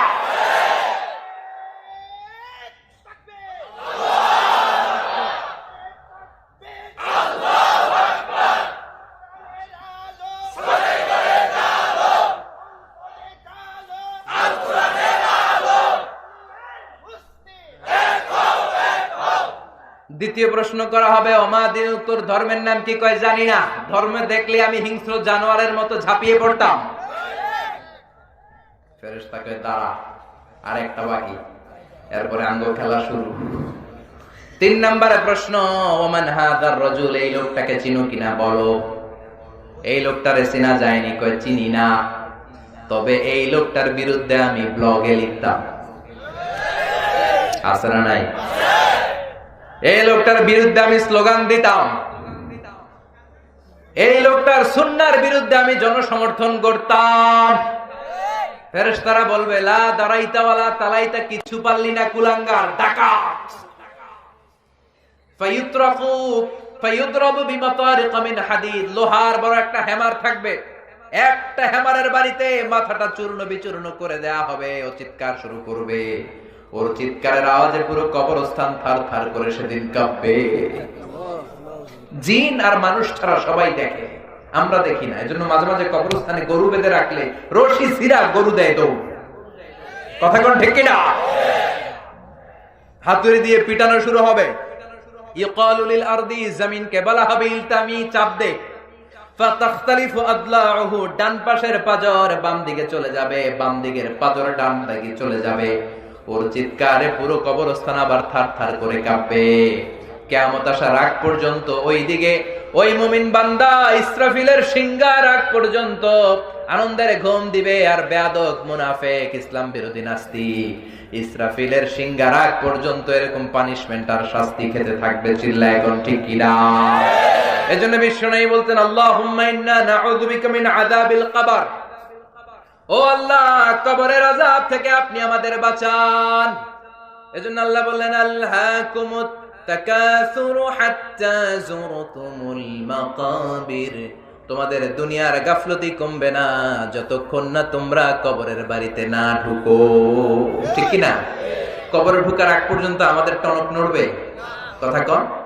এজন্য কবর জিয়ারতের দরকার আছে না নাই? কবর জিয়ারত করা সুন্নাহ। নাহাইতুকুম আন জিয়ারাতিল কুবুর আলআনা ফাজুরুহা ফাইন্নাহা তুযাক্কিরুল আখিরা। বিশ্বনবী বলেন, আমি এক সময় কবর জিয়ারত করতে নিষেধ করতাম, কিন্তু এখন অর্ডার করছি কবর জিয়ারত করো। কেননা কবর জিয়ারত করলে আখিরাতের কথা স্মরণ হয়। ঠিক কি না?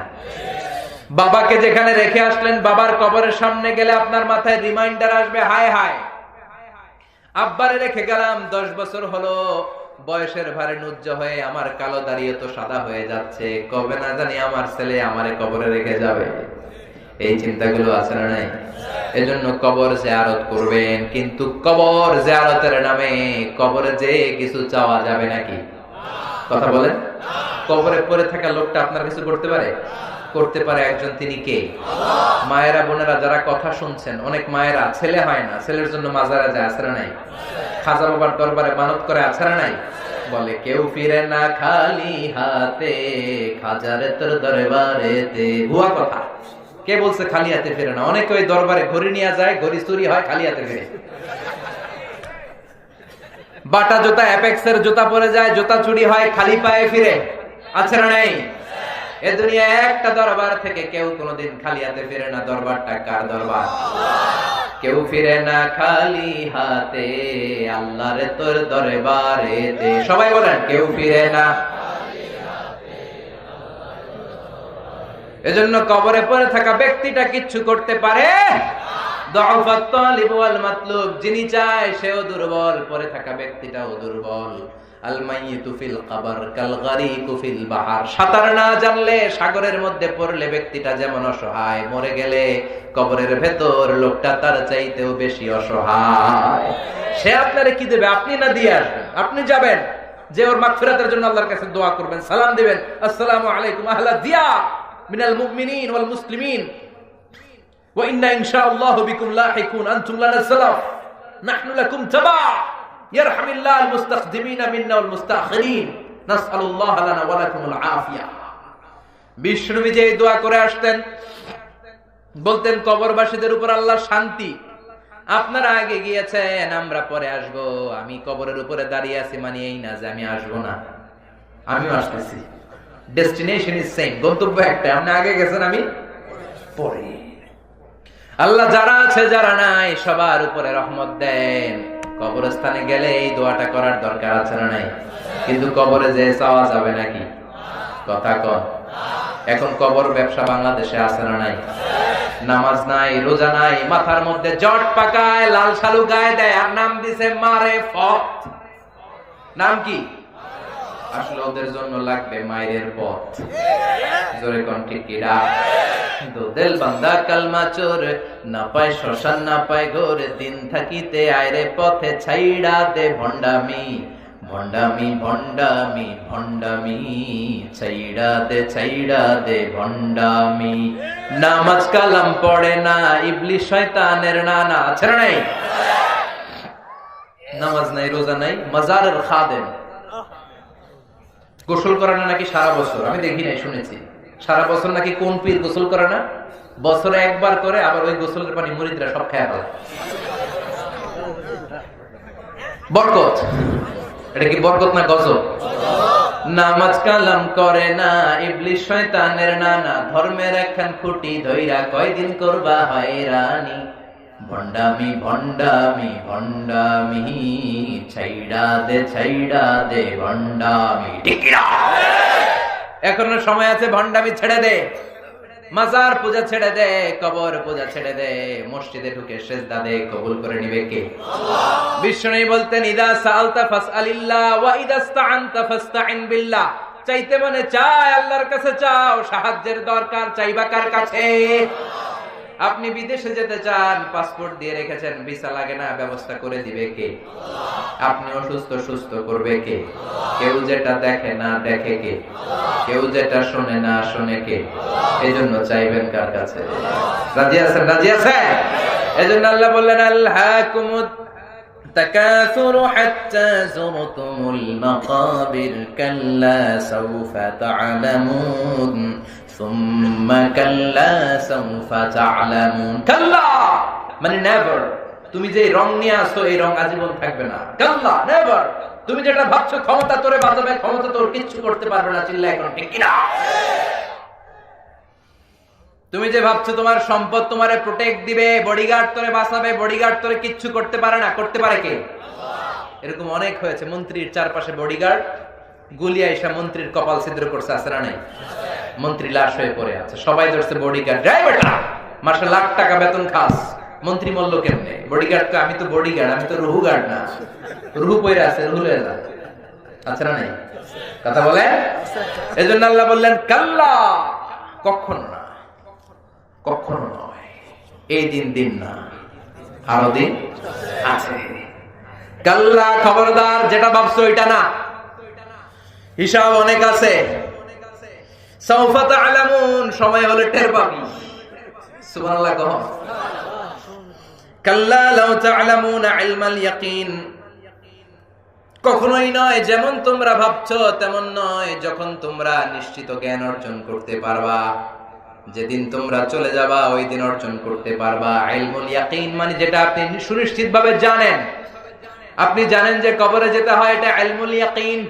আবার একজনকে দেখলেন কবর দেয়া হচ্ছে, এটা আইনুল ইয়াকিন। একবার নিজে মরে যখন কবরে ঢুকবেন, ওইটারে বলে হাক্কুল ইয়াকিন। চিল্লায় এখন ঠিক কিনা? সব টের পাবে একদিন, সব টের পাবে। লা তারাউন্নাল জাহিম, সেদিন দাউ দাউ করে জাহান্নামের আগুন জ্বলতে দেখবা। জাহান্নামের আগুন কি দুনিয়ার আগুনের মতো? কথা বলেন। আল্লাহ বলেন, যারা দুনিয়া দুনিয়া করে, দুনিয়াকে প্রাধান্য দেয়, কিয়ামতের কঠিন দিন ওগুলারে আমি জাহিমের ভেতরে ঢুকাবো। ফাআম্মা মান তাগা ওয়া আসারাল হায়াতাদ দুনিয়া ফাইন্নাল জাহিমা হিয়াল মাওয়া। যারা দুনিয়া দুনিয়া করে, আব্দুদ দুনিয়া, দুনিয়ার গোলাম, দুনিয়া নিয়ে ব্যস্ত, আখিরাতকে বেমালুম ভুলে যায়, এগুলারে আমি জাহিম নামক দোজখে ঢুকাবো। আর জেনে রেখো, দুজকের আগুন দুনিয়ার আগুনের মতো না। দুজকের আগুন হলো আল্লাহর আগুন। দুজকের আগুন কার আগুন? দুজকের আগুন রে আল্লাহ নাম দিয়েছে নারুল্লাহ। কি না?